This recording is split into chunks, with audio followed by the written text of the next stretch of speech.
Hey guys, welcome back to the channel. This is story about what if Naruto finds something more interesting than a clone technique part 1. Before I start, please do support for more amazing content and comments for part 2. Do consider to subscribe my channel and share my video to your friends and check out the description as well. Let's start the video. In the dim moonlight that filled the forest on the outskirts of Konoha, a child-sized and shaped figure darted among the bases of the time-scared trees. Despite abundant undergrowth, the small figure moved without a sound, disturbing its surroundings no more than a faint breeze. For all this incredible skill, the figure was easily spotted given its choice of eye-searing bright colors for clothes and natural hair and eye pigments. Berating this figure for his fashion taste would have no effect though. He was far too concerned with garnering attention than ruination of his stealth.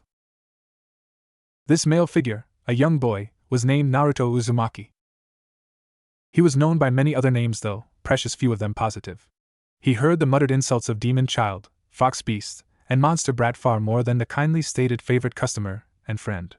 A lifetime of loneliness, a decade of hateful looks, and endless curses had left their mark on this child's mind, far too many emotional scars to be healthy for any person. It was these scars that lead to an early choice of a dark career and a bright dream. It was these scars that lead a young man to sabotage his own hopes in favor of fleeting recognition. And it was those same scars that would forever drastically change his life for good or ill. As the flaxen-haired youth settled into the small clearing where he'd been instructed to study, Lady Luck rolled her fickle dice. Studying the result, the lady smiled and blessed her favorite son once more. Twitching nervously, an excited Naruto Uzumaki reached for the ties holding the infamous sacred scroll of sealing shut. When the ninja in training had heard that all he'd have to do to finally graduate from the academy, it had taken all his limited self-control not to laugh out loud. The blonde had been in and out of the Hokage's tower since he'd been just a toddler. The contents and ways of the supposedly secure tower had long since ceased to be a secret to him. The most difficult part of the entire graduation mission had been finding the right scroll in the cluttered mess that constituted the Hokage's personal library.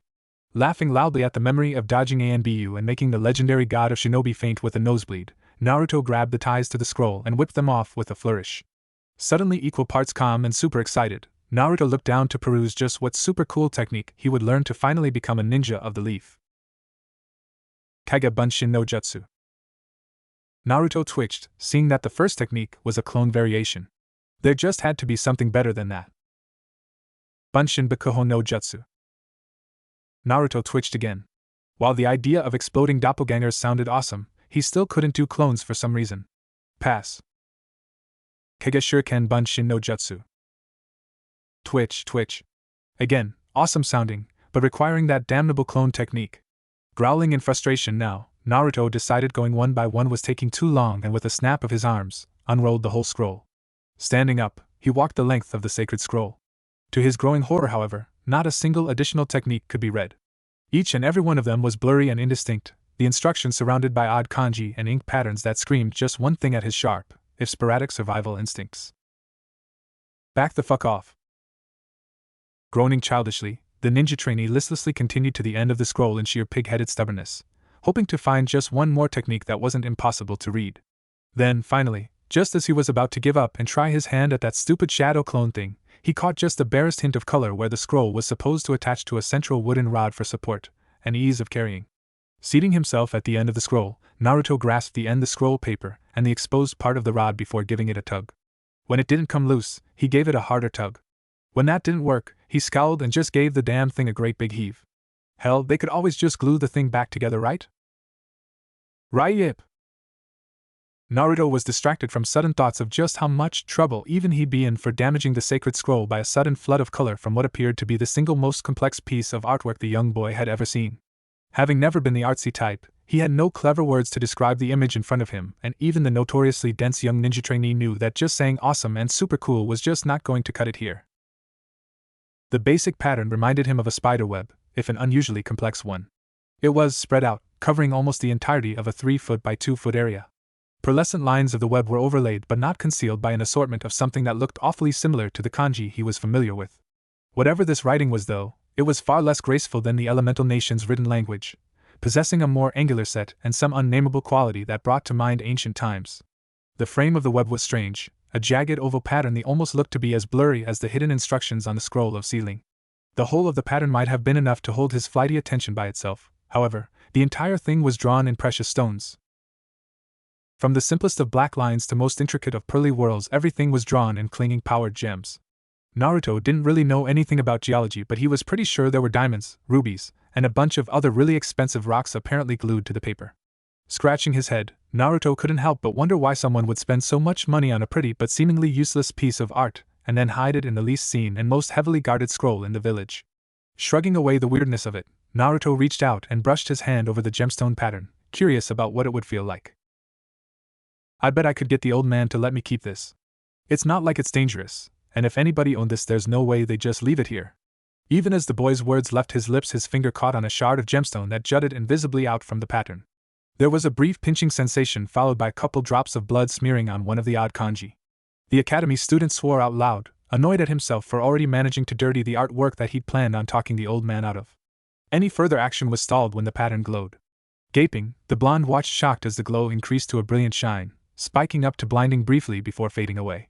Dropping the pattern and scroll, Naruto frantically rubbed his eyes, trying to get rid of the sting of losing his night's sight. Blinking away the last of the spots in his vision, Naruto looked around for the pattern. He didn't find it though. Instead, where it should have been, was a sword. It lay flat on the forest floor, at first resembling a thin shadow. Forged heavy and straight, a more weapon-savvy individual than Naruto would have recognized it as a Western long sword, meant to cut down armored opponents.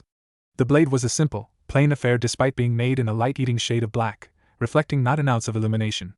The hilt was far more ornate and colorful. The crossguard was made of a dull silvery metal, thick and strong enough to catch and stop even a heavy blow. Sweeping up towards the tip of the sword, the sides of the guard were engraved with images of smoke banks and clouds of shadows, all inlaid with gray opal and obsidian. The handle was made of the same metal and wrapped with woven silk the color of dried blood.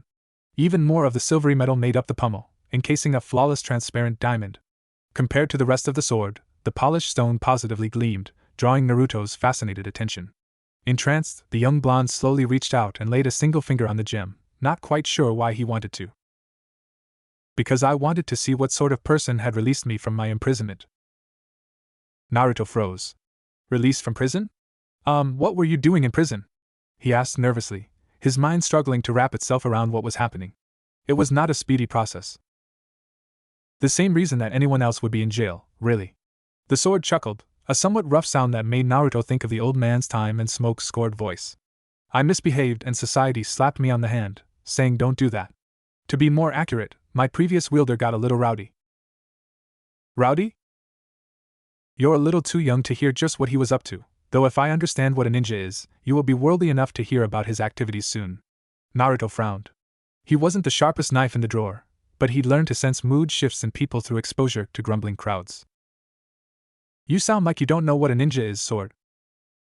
You ninja weren't around the last time I was free, boy. Forgive me if I am a little behind on modern knowledge. Perhaps you care to tell me about it in detail? I can only see so much in a person's mind at a time. I can't. I've got to learn one of these techniques off the scroll or wait, see into my mind? Are you reading my mind? Naruto blurted out, jabbing a finger at the sword. Get out of my head, you stupid hunk of metal! The sword's voice snarled in Naruto's head.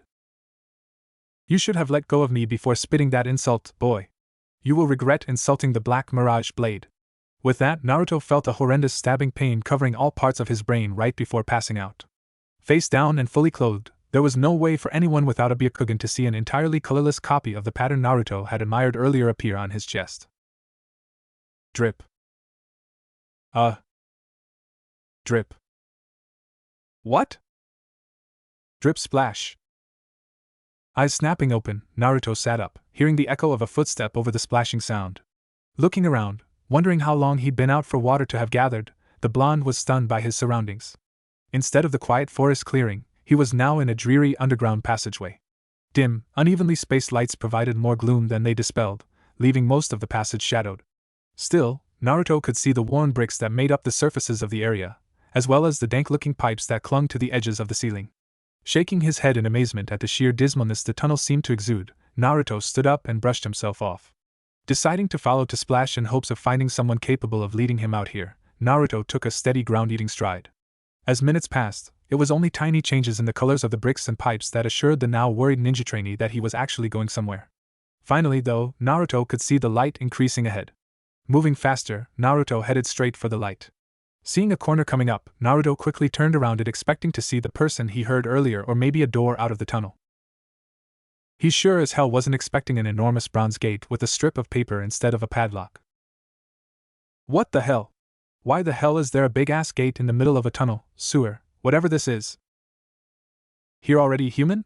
You must have a devil's luck to have gotten here before that weapon spirit did. Naruto stared, dumbfounded, at the sight of a gigantic set of predator-sharp teeth and cat-slit blood-red eyes hovering well over 100 feet in the air behind the gate doors. Eyes, teeth, what's going on? How am I to know human? I do not pay attention to what you humans do. Something as insignificant as a little human sword would not have caught my interest. Oh.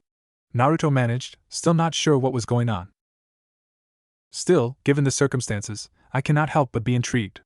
Who knew there existed in this world a blade with such tricks? This black mirage blade, though, it seems to have a mind of its own, a true sentience. That I have never heard of nor seen in all my long years. The eyes and teeth lowered much closer to the ground, barely hovering above it now. That fact, boy, is why I have decided to take an interest in you.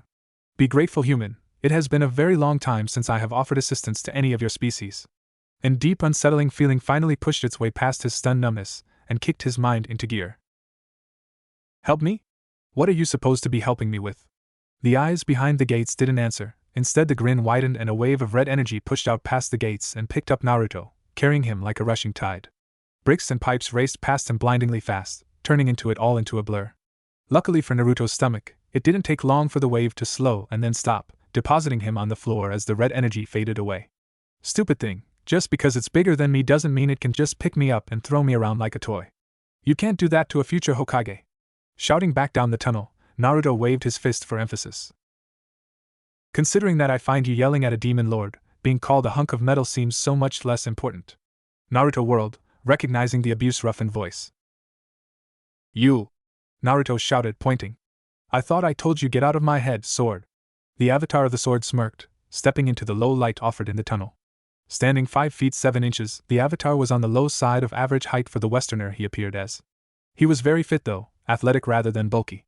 A full head of short black hair and deep brown eyes blended well with his dark tan. The plain and functional clothes added to the overall appearance, giving the smirking figure a very militaristic air. Crossing his arms and leaning against the wall behind him, Black Mirage chuckled. I honestly can't tell, boy, whether you are utterly fearless or too stupid and ignorant to know you should be terrified. You yell at a demon lord. You insult and harangue me, even though I could have crushed your mind like an egg had it not been for the Hell Lord you were just screaming at. Tell me, Naruto Uzumaki, if I were to just break you, would your resident defend you? Naruto straightened, gaining focus as stepped into a familiar situation, the mockery and scorn of others. It doesn't matter. The boy started quietly, his voice steadily rising in volume and passion. It doesn't matter what you do or say. It doesn't matter what tricks you try. I'm Naruto Uzumaki, future Hokage of Konoha. I gave my word that I'd be the respected and honored leader of this village one day, and I will never die until I've completed my promise. Bring on your worst scrap metal, I'm not afraid of you. Naruto crossed his arms and glared right back at Black Mirage. He might not fully have understood what was going on here, and he had some serious questions for the old man, but Naruto Uzumaki never backed down. Heh. Hee hee. BWA ha ha ha. A promise? You risk life, limb, mind and soul because of a promise? I suppose that settles my question, boy. You're a bigger fool than any of my previous wielders ever were. Laughing hard, Black Mirage didn't see Naruto's eyes light with an inner fire, as it seemed there was yet another person laughing at his precious dream. He did, however, hear the boy's steps as he charged and looked up in time to be slugged in the jaws with all of the ninja trainee's strength. With a meaty thwack, the blade's avatar flew down the tunnel and tumbled to a painful stop. Naruto bounced on the balls of his feet, ready to fight, hands up and loose. The avatar moved slowly, raising to his feet without a word. Still not speaking, he wiped his mouth with one hand, raising it to look at the thin crimson smear on his palm. Naruto jerked his head when the avatar finally looked up and stared him in the eyes. Whenever you're ready, scrap metal, Naruto taunted. I'm ready to kick your ass. It started small, a little twitch of the lips, but the man began to smile and finally, grin manically, showing all his teeth. You really are a little fool. But from now on, you're my fool, boy. I, the Black Mirage, the shifting sword of illusions and trickery, accept you as my wielder. Till the end of your days, Naruto Uzumaki, you shall bathe me in the blood of your enemies and together we shall be legends. The avatar of the sword faded into smoke, carrying the scent of sage and other unidentifiable herbs. Our partnership starts now, boy. I look forward to fulfilling my purpose once again. Naruto looked puzzled, as the walls of tunnels around him darkened and began to fade. You have a purpose? What kind of purpose? You'll find out soon enough. Now get up. Get up. Naruto, wake up, damn it! Gah! What the hell, who's yelling? I am dumbass. Naruto swiveled, spotting the source of the voice. Iruka-sensei, what are you doing here? How'd you even find me? How do you always manage to find me? Already worked up, Naruto ranted about the unfairness of always being caught by one's teacher no matter whether or not a prank was involved. Patiently waiting for his most troublesome student to wind down, Iruka allowed himself a smile. Naruto seemed to be his normal self, and he didn't seem to be worried about the scroll, so the academy teacher concluded that the blonde prankster hadn't done this maliciously. But that left the question of why he'd done it. Naruto, I have a minor chakra sensor talent. Huh? Iruka chuckled. You wanted to know how I've always found you. I have a very small gift for chakra sensing. It takes me a few weeks to tag someone's chakra, but once I do, I can find them from over a mile away. It's a very useful skill to have on rescue missions. Now that I've answered your question, Naruto, perhaps you'd care to tell me just why you felt it was okay to steal our village's most important jutsu collection. The tone was calm enough, but the look in the older man's eyes was enough to make Naruto spill his guts quickly. Mizuki-sensei told me that if I stole the scroll and learned a technique from I'd graduate. Horror began to filter over Naruto's face. But I forgot to learn a technique. I got distracted by the sword. Naruto! The teacher shouted, grabbing his student's shoulders. Calm down. What was that you said about Mizuki? Iruka never heard the boy's answer as he felt a familiar chakra nearby. Killing intent spiked from it, followed by the whistling of thrown weapons. Pushing Naruto away, Iruka tried to get clear himself, but he wasn't fast enough and several kunai punctured his body. Mizuki! What do you think you're doing? Grinning evilly, the silver-haired Chunin landed on the branch of a nearby tree, an oversized shuriken spinning on one hand. When I saw you find that brat, I thought I'd have to come up with a convincing lie, but seeing you treat him like he was a friend even after he stole the scroll, well, that changes things. This whole thing was my idea, Iruka. I knew the demon would fail again, like he always does. But this year, I decided to take advantage of it. Thanks to the fox, I have the scroll, and all the power that comes from it. What kind of moron are you? Naruto shouted, moving next to Iruka. Most of that scroll can't even be read, and there isn't even a fox here. Mizuki's grin widened and Iruka felt a chill go down his spine. He wouldn't. He couldn't. But Mizuki was already betraying the village. He obviously felt no qualms in revealing an S-class secret, especially not if he could hurt the demon child while doing it. Tell me, Naruto, have you ever wondered why everyone hates you? Why no one in this village cares for you at all? Don't do it, Mizuki, you'll make your sentence worse. Mizuki ignored the other man. The truth is, Naruto, that you are the greatest disaster this village has ever seen. You are the Kyuubi no Yuko. Damn you, Mizuki! As the two men started screaming at each other, hurling threats and accusations, Naruto fell into a stunned silence, not hearing a word of the men's exchange. The young blonde couldn't believe it. He was the Kyuubi? The nine-tailed living natural disaster who seemed to exist for the sole purpose of laying waste to everything. If he was the demon, though, it explained so much. Why the villagers hated him. Why he was always so alone. Why? Please. If you are the Kyuubi, then I'm a teapot. This does tell me which demon lord is trapped inside you, though. I would suggest being careful if you plan to approach him in the future. No demon becomes a lord without a great deal of power and cunning, and I would not be pleased to see my first wielder in centuries die because he didn't say the right thing. Black Mirage? The whispered words didn't register with Iruka and Mizuki, who were now fighting viciously across the clearing. Yes. It doesn't seem that the Kyuubi has the ability to speak with you as I do. I wouldn't expect him in the near future. So, boy, what are you planning to do about this? It seems that the one who hates you is winning. Blinking, Naruto drug himself out of his stupor to see Iruka-sensei get knocked into the base of a tree with a grunt of pain. Iruka-sensei. Get away from Iruka-sensei, you bastard.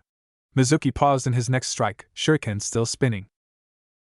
Oh, and what are you going to do about it, Fox? Naruto shook furiously, fists clenched, ready to go over there and just pummel the traitorous bastard into the ground. Hey! You seem to be forgetting something? Naruto blinked, wondering how the sword was speaking to him, even though he wasn't holding the blade right then. Fight first, explanations later. Feeling sheepish, Naruto turned and marched to blade laying on the ground. Both Chunin stared curiously as he walked to something, bending over to pick it up. And Naruto, where did you get that sword? Naruto smiled weakly. I'll explain later, Iruka-sensei. First I gotta deal with Mizuki. Using both hands, Naruto lifted Black Mirage, noting that it was still pretty heavy. Alright jerk, you're going down. Mizuki snorted. We'll see about that demon brat. Die. With that, Mizuki hauled back to throw. Run, Naruto. Grab what you can of the scroll and run. Time to have fun. Let's see him find you in a mirror image. Milliseconds before the throw, the air around Naruto shimmered and 9 flawless copies of Naruto appeared, each quickly jumping apart from each other, including the original, acting on a strongly worded suggestion from Black Mirage. The Chunins gaped. No only was Naruto not supposed to be able to perform the Bunshin technique, the images were too far apart for the technique. They should have faded. Growing angry, Mizuki threw the shuriken anyways, aiming for the Naruto he thought was the real one. Buzzing, the weapon flew straight and true through the Naruto, who promptly disappeared into short-lived motes of light. Damn you, demon! I'll find you sooner or later, and you'll die all the same. I don't think so, Mizuki. The stroke was clumsy and poorly aimed, but the Black Mirage was a very sharp sword and Naruto was strong for a 13-year-old. With a scream of pain, Mizuki went down in a spray of blood. Trying to not to stare too hard, Iruka hobbled over to his student, clapping a hand on his shoulder. Congratulations, Naruto. You stopped a traitor from stealing the scroll of sealing and captured him in the process. A sly smile snaked across Iruka's face. Was that a Bunshin technique I saw? Naruto flushed in embarrassment, one hand scratching behind his head, the other leaning Black Mirage against his shoulder. No, not really. It's called mirror image. It works a lot like Bunshin, I think, but it's not the same thing. Naruto sighed sadly. I guess this means another year at the academy. At least you'll have time to teach me how to use Black Mirage, right, sensei? Iruka's smile turned mysterious. Not quite, Naruto. Moving quickly before the comments sank in too deep, Iruka removed his own headband and tied it around Naruto's head, putting the removed goggles into one of Naruto's pockets. Congratulations on graduating, Naruto. I know you'll make me proud. It might have been a bit girly for a newly minted genin, but Naruto had always been one to buck tradition. Crying in relief and joy, Naruto hugged his now former teacher until the man complained that he couldn't feel his legs anymore. Being ushered into the Hokage's office not a half an hour later, Naruto wondered how the old man always seemed to know where to send his A and B whenever the blonde got into trouble. As the door opened, Naruto decided that this mess raided him using a trick that he'd overheard Ino tell Sakura about once. Stepping past the A and B guards, Naruto flashed his brightest smile and opened his eyes to their widest. Hi, old man. Sarutobi frowned ever so slightly.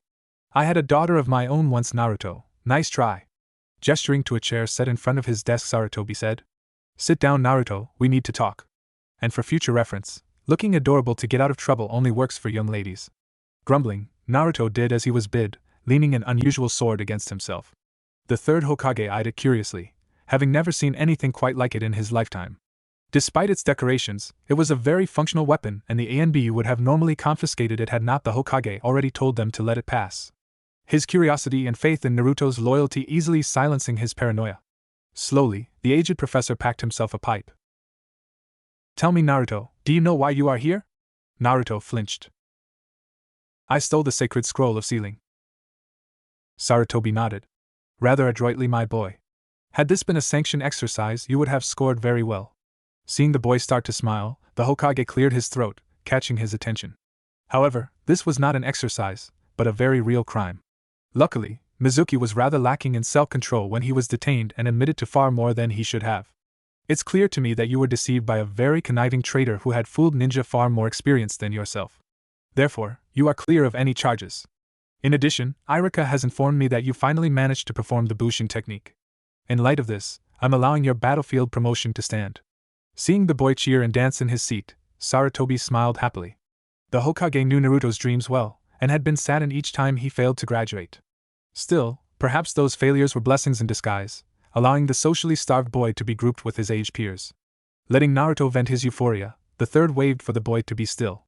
Now that you are a ninja, Naruto, why don't we have your first debriefing and you can tell me what happened out there?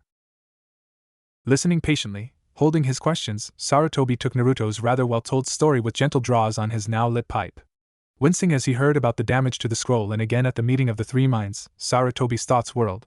wondering what sort of questions Naruto would have for him. He was not long in waiting. Old man, they were telling the truth, right? That I'm not the Kyuubi? Sarutobi nodded. They weren't lying, Naruto. You are not, and never will be the Kyuubi. You are the warden of his prison, and I have complete faith that you will always be able to keep him contained. Plowing on as Naruto smiled again, the Hokage waved. Any other questions? Just one, old man. Do you know anyone who can teach me to use a sword? Sarutobi nodded, gesturing with his pipe. There are quite a few ninja in Konoha who could tutor you in kenjutsu. Tell me, Naruto, you said that the sword came out of something that looked like a seal, that it could talk to you. Naruto nodded quickly. Yeah. I haven't seen him do much, but with a name like his, I bet it has awesome powers. Sarutobi eyed the blade. Naruto, do you think I could speak with him? The blonde blinked. I could ask. Twisting in his chair, Naruto grabbed the sword's handle. His expression growing dim, Naruto was perfectly still and silent for a couple of minutes before his face brightened back up. He says no, that he only talks to his wielder. He wouldn't say why, something about standards and practices. The third's eyebrows hiked up, but he continued on. That's all right then. Naruto, do you think your sword? The Black Mirage Blade. Naruto supplied helpfully. Black Mirage Blade could explain his abilities? I will need a personal record so that I can properly gauge what missions you will be able to undertake. Naruto fell quiet again, the silence lasting longer this time. When he finally started talking, it was a little slow, obviously thinking about it. I don't understand a lot of what was talking about cause he's using all these weird terms. He said something about being a focusing device. That he makes it super easy for his wielder to create illusions, so easy you can keep swinging him and create illusionary constructs at the same time. He did say that he worked best in lower light conditions because it's harder to pick apart flaws in the construct. Naruto's head tilted for a moment. Ooh. He also said that I can channel chakra through him. That's good, right? Sarutobi chuckled. That's actually a very impressive set of abilities, Naruto. There are a great many ninja in this world who'd pay an arm and a leg for a weapon half so powerful. Sarutobi actually thought that most ninja would actually pay with someone else's arm and leg, but the elderly leader didn't want to say it quite like that to a boy he thought of as his grandson. A thought occurred to him. Naruto, the Black Mirage Blade wouldn't happen to possess some sort of self-defense technique, would it? Let me ask, old man. This time, after he was finished speaking with sword, Naruto grew paler. Yeah, old man. Even with his well-trained ears, Sarutobi could barely hear the boy's horrified whispers. Everyone he's ever considered unworthy of wielding him has died screaming in agony, begging for mercy. He also said that I should be very proud. I'm one of less than 10 people who has ever picked him up and lived. The Hokage flinched noticeably. Being told something like that could have only been terrifying, and the wily ninja doubted he could say or do anything to discourage the sword from saying things like that in the future. Yes, well, you should be proud. I know that I'm proud of you. Why don't you head home, Naruto? You've had a rather long day, and tomorrow is team assignments. You want to be well rested for the start of your career, don't you? Getting a shaky nod from the boy, the third gestured subtly for one of the ANBU to escort Naruto home. Another gesture assured his privacy. Sighing, the world-weary leader packed himself another pipe.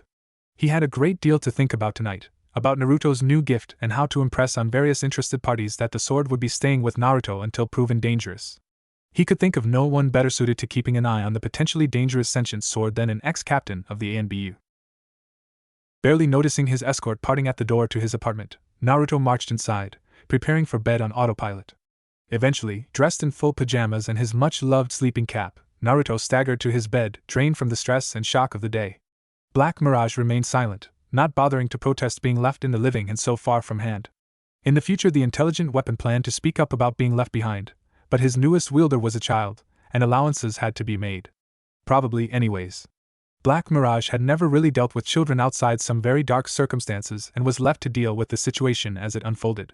That was fine, the blade thought to itself, before activating one of several powers it had yet to reveal to its newest wielder. Transforming into a prismatic colored mote of light, Black Mirage drifted into the bedroom and promptly sank into Naruto's chest, causing the colorless pattern embedded on the boy's chest to regain all the shades of brilliance it had had before being moved from the scroll to its new residence. Dream, wielder, and show me what you really desire. Reveal your true nature to me. Like a great many people in the world, Naruto had an awareness of his surroundings on par with a zombie when he first woke up. He shuffled through his morning routine from here to there, getting it all done without really thinking about anything at all. It wasn't till the blonde started to get dressed that his brain kicked into gear, courtesy of an annoyed sentient blade. What do you think you are doing? Naruto froze, his sleepy mind not recognizing the voice or the fact it was coming from inside his head. Getting dressed. Must you wear such a color? Did you know that brighter shades of orange cause heightened aggression in humans who view it? Wear black or gray instead. They're more intimidating, and because they absorb light, it's easier for them to alter perceptions. Naruto twitched, finally recognizing Black Mirage's mental voice. I like orange. You're just trying to getting me to stop wearing such a cool color like everyone else by making up that stuff about it pissing people off. The sword scoffed. I'm a very old sword who has power over light. Color as humans perceive it is viewed through the reflection of light. I've been experimenting with and using my powers longer than the recorded history taught at your academy. Did you really think I wouldn't know everything I could about my domain? Naruto didn't like the sword's smug tone at the end of his comment and decided poke holes in the story. Oh yeah, how would you know what's taught at the academy? You've been sealed up. The sword sighed. I told you I could read your mind yesterday, boy. When a person dreams, their mind is relaxed and far more open to outside influences. I watched your entire lifespan last night as you slept. Quite frankly, I'm both amazed and incredibly disappointed with you, Wielder. It seems that you cannot see the trees in the forest most of the time unless those trees happen to be on fire. Hey! Naruto protested. I can see just fine. You see but do not perceive, Wielder. You must learn to see everything and understand even more if you are ever to use my powers to their fullest extent. Naruto felt of a flicker of emotion from the blade, but he was way too new at this sort of thing to understand what it was. What kind of Hokage will you be if you always require your underlings to explain everything to you? Naruto's mouth opened and closed as the age-old weapon managed to get his point to the blonde without beating him over the head with it first. A startling first. The freshly graduate genin stood in front of his closet silently, turning over what the sword had said in his thoughts. Black Mirage waited patiently, having decided to speak with his currently wielder, as he had his very first. Small words, patiently leading sentences, and jabbing him every now and then to make sure he hadn't drifted off. So, are you going to take my suggestions? If you must wear bright colors, at least use white. It reflects every color, and gives me a broad palette to work with. Naruto shook his head, putting aside the sword's wisdom for later thought. Does orange really make people mad at me? Not necessarily you, but they are meaner as a whole. Why? Naruto eyed his favorite set of clothes sadly. Maybe I should wear something else. I mean, if I'm going to be Hokage, people are going to have to trust me. I can't be trusted if they're always pissed off when they see me or are afraid of me, so no black either. Naruto shuddered slightly. Sasuke always wears black and blue, and I don't want to be like him. Fair enough. No wielder of mine should ever be confused with someone else unless we're attempting to do just that. You like bright colors, right? Naruto nodded. I hate being ignored, and no one ignores someone who's dressed up bright. The sword hummed in thought. Nigel was like that. He did everything with flair. Despite his addiction to dreamweed, he was surprisingly good at distracting people and stabbing them when they were too confused to understand what was going on. Anyways, empty out your closets and drawers, I have an idea. Doing as he was told and listening to Black Mirage describe what he had in mind, Naruto grinned. It seemed like he'd still be pulling pranks despite being busy as a ninja. The face of the camera guy for his ninja ID when Naruto walked in for his picture appointment was priceless. The heavyset older man had been so stunned that he didn't even protest the strange pose. Walking away from the administrative building laughing was doing Naruto wonders. After putting together his new ensemble this morning, he'd almost made it out the door before realizing that he had no clue where his new sword was. Black Mirage had had a good long laugh at his expense before taking pity on the frazzled blonde and explaining the storage rune that now adorned the genin's chest. Now a lost art, the rune acted a lot like the storage scrolls that ninjas used, but with a different mechanic. Runes could hold more, the sword explained, but the more you put into one, the energy required to store it all would increase exponentially. A rune could hold an entire castle, but doing so would use so much power that not even a god would do so without a very good reason. Naruto had been excited about creating more of the runes as a sort of signature, but Black Mirage quickly shot that down, explaining that it couldn't teach him how, and even back when he'd been first made they were very rare. Still, Naruto thought as he walked into the Hokage's office, it was pretty cool to have a hiding place for his sword that no one else in the world knew how to use. Hey old man, you wanted to see me? The Hokage raised his head to greet the boy but couldn't get a word out the moment he saw what the blonde was wearing. Struggling to keep a straight face, Naruto sat in his regular chair for visits to the old man. You look terrible, old man. Something wrong? Sarutobi snapped out of it. Naruto-kun, what are you wearing? Naruto's new ninja uniform was bizarre even for Naruto. The only normal-looking parts of the outfit were the dark tan cargo pants reinforced for combat level wear and tear and the goggles Naruto had been wearing since starting the academy. The latter had been left to drape around Naruto's neck since his forehead protector, and its bandana now covered his forehead and most his hair. It was a smart, if strange move from Naruto, who normally left his spiked hair free. The Hokage barely noticed the head covering though, unable to tear his eyes away from the bandages that wrapped around the boy's legs and arms. The bandages themselves were common enough, the tough linen wraps that many ninja used, covering most of each limb though the joints were all bare to avoid pinching and bunching. Woven into the bandages, however, were dozens of strings and ribbons, all in the most random patterns imaginable. As the elderly man's brain started to come back online, he noted that despite all the different kinds of decorations, each and every one of them was either red, yellow, or blue. Naruto's torso was mostly covered by what looked to be a very old black leather jacket that had been cut into a vest. The time-faded leather was faded into gray at places, though these patchy areas were mostly covered by Leaf Village insignias and the swirl that was Naruto's personal symbol. Sarutobi might have eventually passed all of this off as a prank by Naruto, to try and lift spirits or the stress of last night if not for one thing.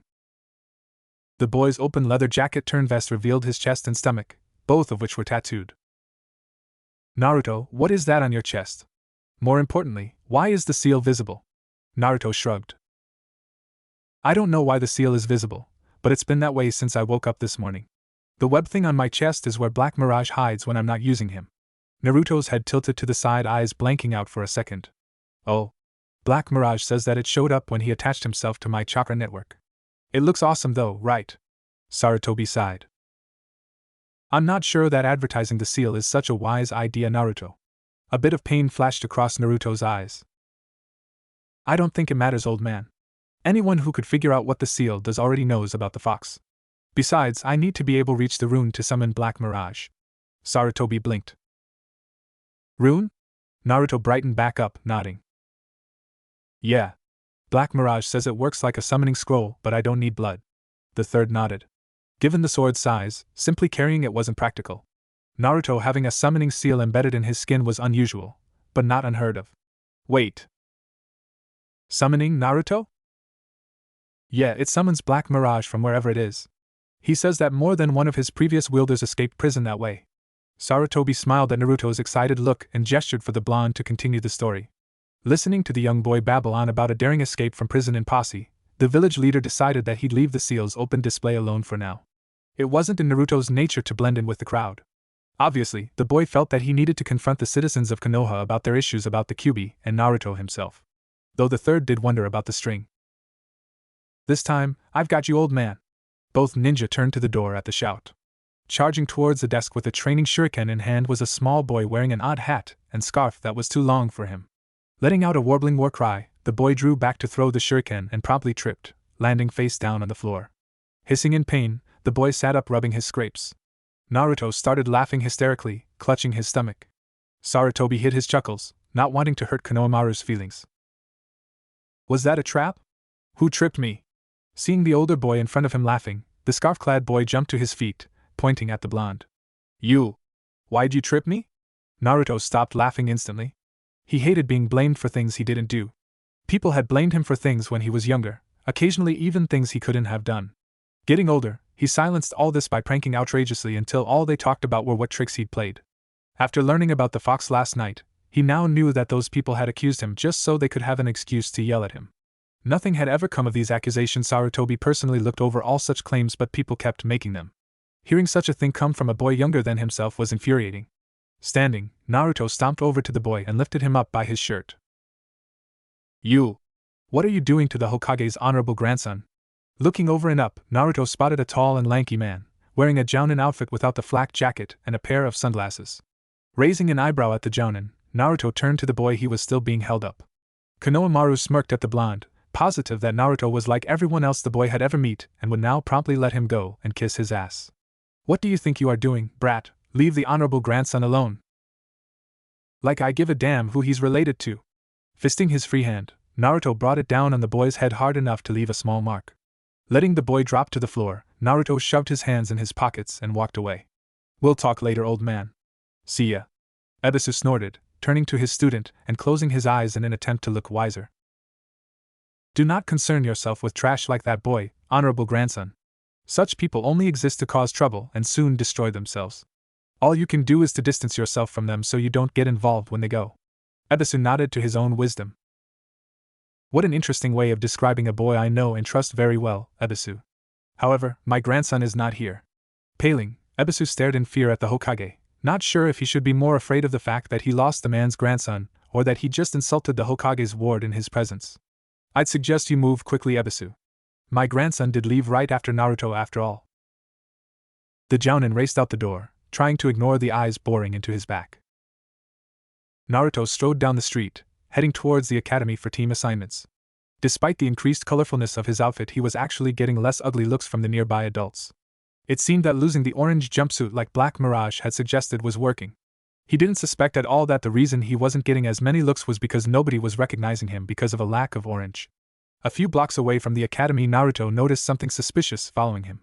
Stepping onto an empty street, Naruto was hoping that he would be able to spot whatever it was that had pinged his 6th danger sense. It turned that the suspicious object was the boy from the old man's office. Seeing the boy trying hiding as part of the street and forgetting to include his feet, Naruto decided that he just didn't have the time for this and just kept walking. Konohamaru continued to close in on his unsuspecting prey. Dashing the last few meters, Konohamaru readied himself for the... What do you want, Konohamaru? The boy stood stunned for a moment, but quickly snapped out of it when he realized that Naruto wasn't stopping. Wait up, boss. Tell me how you knew it was me. Naruto chuckled.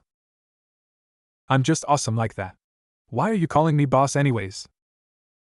Why wouldn't I? You're the bravest ninja in the village. You're Naruto Uzumaki, right? I heard about you from Grandpa and my uncle this morning. I want you to teach me to be like you so I can take the Hokage title from Grandpa. Naruto wasn't the sort of person to begrudge others their dreams, but he was curious. Why do you want to take his title away? Konohamaru sighed, falling in step with Naruto as the academy loomed closer. Everyone sees me as the Hokage's grandson, they don't even use my name, just honorable grandson like my teacher, Ebisu. I figure if I can take Grandpa's title then everyone will see me, not him. Konohamaru looked up at Naruto, eyes blazing with determination. That's why I want you to teach me. A guy who can break into Grandpa's tower and knock him out with a single technique is sure to make me powerful enough to take on Grandpa in no time. Naruto was thinking about teaching Konohamaru the Oiroku no Jutsu for shits and giggles when he heard Black Mirage mutter. If power alone made a leader, then I'd rule this place. Leaders are cunning and wise, or at least possessing enough common sense to fake the latter. Schooling his expression to something resembling somber, Naruto turned to Konohamaru. I can't teach you to take down the old man. Konohamaru stumbled in surprise. But why not? I promise I'll listen to you do and what you say.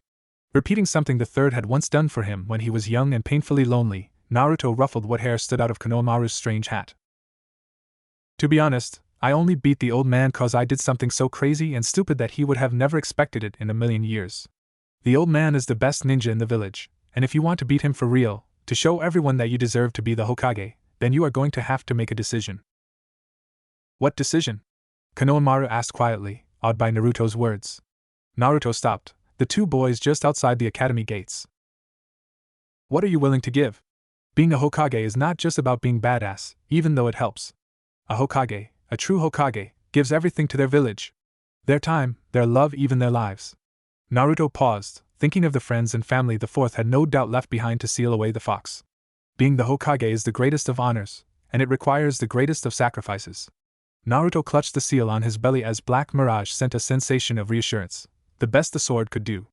Konohamaru was silent for several minutes, obviously thinking about what the older had said. Thank you, boss. A lot of what Grandpa says makes more sense now. I think, when I become Hokage, when I'm ready to be just like Grandpa, that I'll tell everyone what you told me. Naruto laughed, feeling a great deal of joy knowing that he'd stoked Konohamaru's will of fire, as the Hokage had always been there to do for him. Well then, Konohamaru, I'll be sure to keep the hat warm for you. Winking, Naruto turned and walked through the gates, leaving Konohamaru to sputter and protest loudly that he'd be the fifth Hokage and not the other way around. A short ways up the street, Ebisu leaned against the store wall, his expression contemplative. I suppose, of all the village, it would be the Jinchuriki who understands what it means to give one's all for the good of others. Ebisu's gaze lifted to take in the academy. I'll never like someone like you, brat, but I think that one day I might respect you, just a little. Shoving off the wall, Ebisu went to collect his wayward student for taijutsu practice.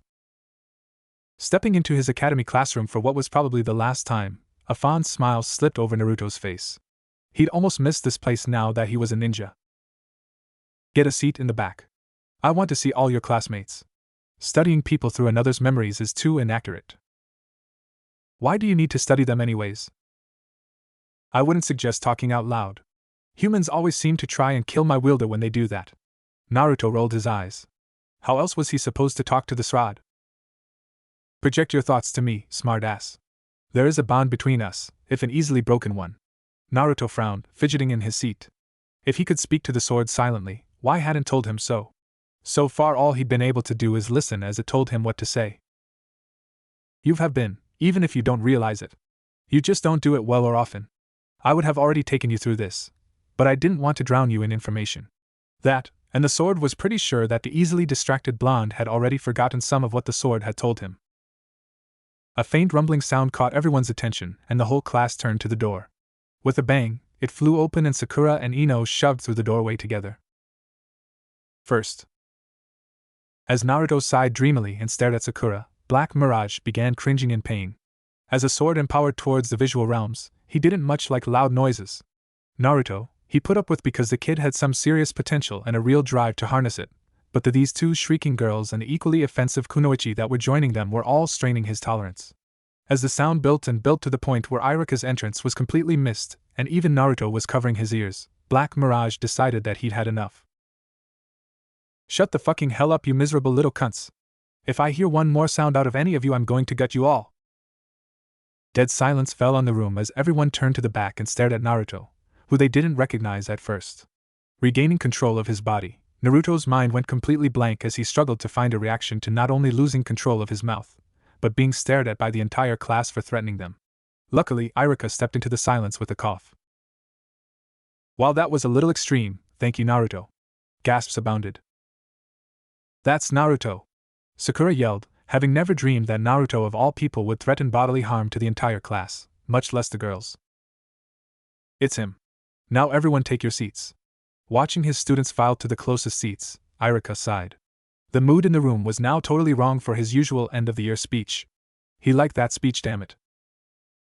Sensei, why are you covered in bandages and what happened to Naruto? Iruka sighed again and pinched his nose. I was involved in a fight last night, which is why I'm hurt, but I have no idea what you're asking about Naruto. He yelled at us. Sakura shouted, not used to the blonde raising his voice to her at all. His clothes. Ino chimed in, incredibly curious about why Naruto was wearing that weird mess of strings. In the Hokage's office, the village leader and all the gathered jounin in his office to watch the new students via crystal ball perked up, rather curious themselves. Iruka shrugged. Naruto, care to explain to your classmates the sudden change of clothes? Naruto blinked. It's for a technique I know. It's the first of a school of techniques, so I changed my gear to make them easier. It'll change again when I get better at them, but this is what I'm going with for the start of my ninja career. Most of the class seemed interested in what kind of technique would require that kind of coloring, but one student saw an opportunity. Yeah, right, Naruto. Even if you learn some freaky technique, it's probably just something stupid like that naked transformation you're always doing. I'd bet Sasuke-kun could come up with a much cooler technique on his own, right, Sasuke-kun? As Sakura's voice rose to croon Sasuke's name, Black Mirage snarled. That pink-haired bitch has the single most annoying voice I've ever heard. She must suffer.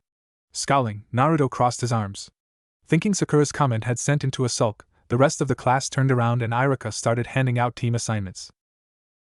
Sakura is nicest, prettiest girl in the class. I really like her. Name one nice thing she's ever done for you. Naruto tried to snap off a few examples of Sakura's greatest and gentleness, but he found himself unable to think of one. Name one thing physically that sets her apart from the rest of these girls. Her hair. He shot back. That girl with the white eyes has blue hair, and on the way here I spotted a woman with purple hair through your eyes. Try again. Well, I like her, and that's too bad. Black Mirage snorted in amusement. What a way to win an argument. By the way your name was called. You're on a team with the pink harpy and that Sasuke child you dislike. Before Naruto could ask what a harpy was, Iruka spoke up. I just wanted to say, before I go, that I will miss you all. I know that you all will make me proud as true ninja. Goodbye, everyone. Sliding open the door, he left, letting in a group of jounin who spread out and started calling out team numbers. Hours later, Sasuke, Sakura, and Naruto were sitting in the classroom waiting for their new sensei to arrive. Sasuke was bored, but dealing with it. Sakura was a hair away from snapping and attacking the first person to irritate her. Naruto would have been even worse than her had not Black Mirage spent the last few hours discussing what he could and could not do. The sword was reasonably certain he'd gotten through to the boy. Clack. All three genin turned to door. Standing in the doorway was a tall, masked jounin. Silver hair jutted up like broom bristles and his left eye was covered by forehead protector, leaving only a thin band of his face visible. Sweeping his eye over the kids, the man gave a tinny nod. Team 7, follow me. Standing, the genin obediently followed him outside to a small park. Waving his hand, their sensei had them sit in front of him, while he sat on a railing. All right. Let's introduce ourselves. Maybe a little self-description. Why don't you go first? Naruto challenged, not liking the man's attitude. I'm Kakashi Hatake. I'm an elite jounin. My likes and dislikes are personal. I have a dream, but you're all a little young to hear it. Who wants to go next? I will, sensei. Sakura wasn't thrilled with such a poor introduction, but she wasn't going to make a bad first impression. That was Naruto's job. My name is Sakura Haruno, a genin of Konoha. I was the best kunoichi of class, so I'm sure I will do well in your care, sensei. I like a certain person and my dream is to. Glancing at Sasuke, Sakura squealed, drawing winces from Kakashi whose hearing was well above human average and Naruto who was forced to deal with a very angry Black Mirage. As for my dislikes, Naruto and Ino. Kakashi raised an eyebrow, but just pointed at Sasuke. Sasuke Uchiha? I don't have many likes, and there are many annoying things I hate. Sakura completely missed the look Sasuke sent her way. My only ambition is to kill a certain man.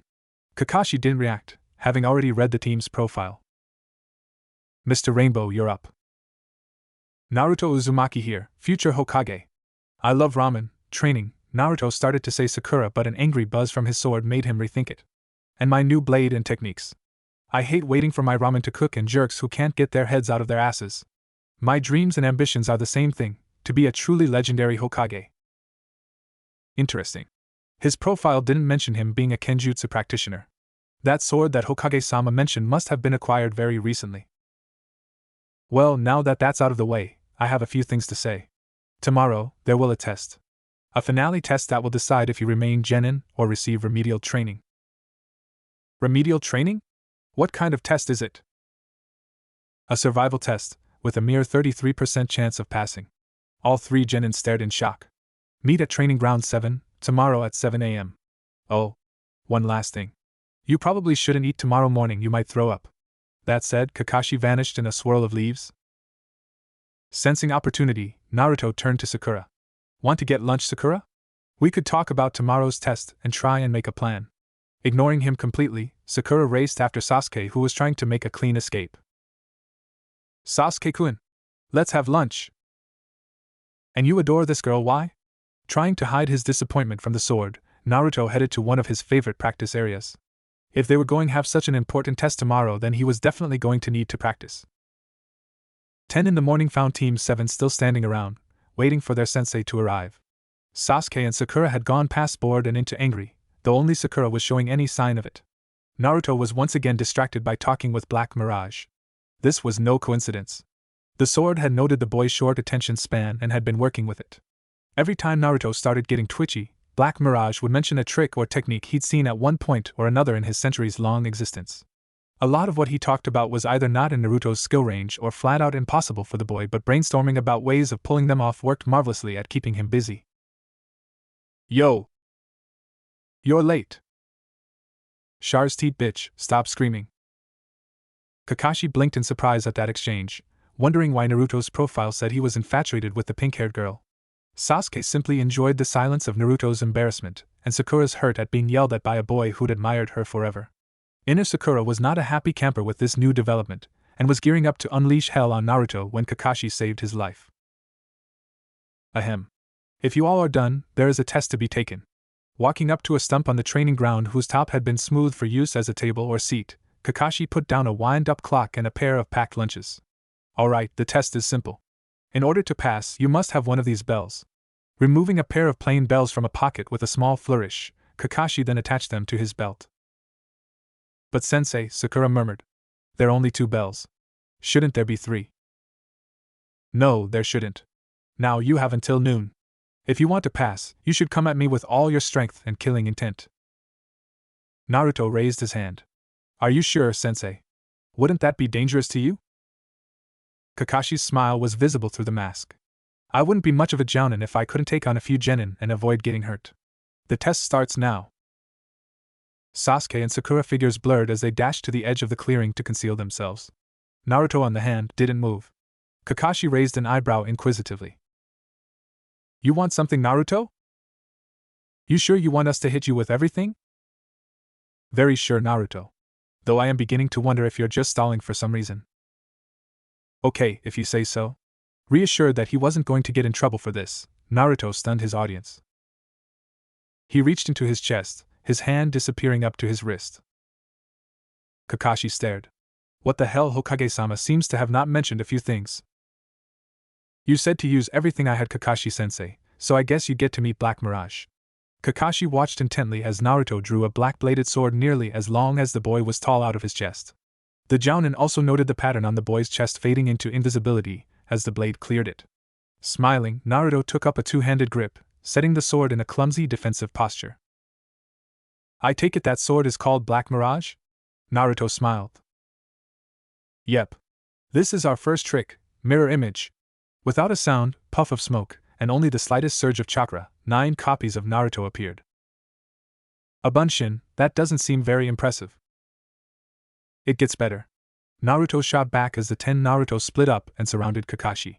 Swiveling his head, Kakashi noted that several of the copies were outside the range any genin sound have been able to manage.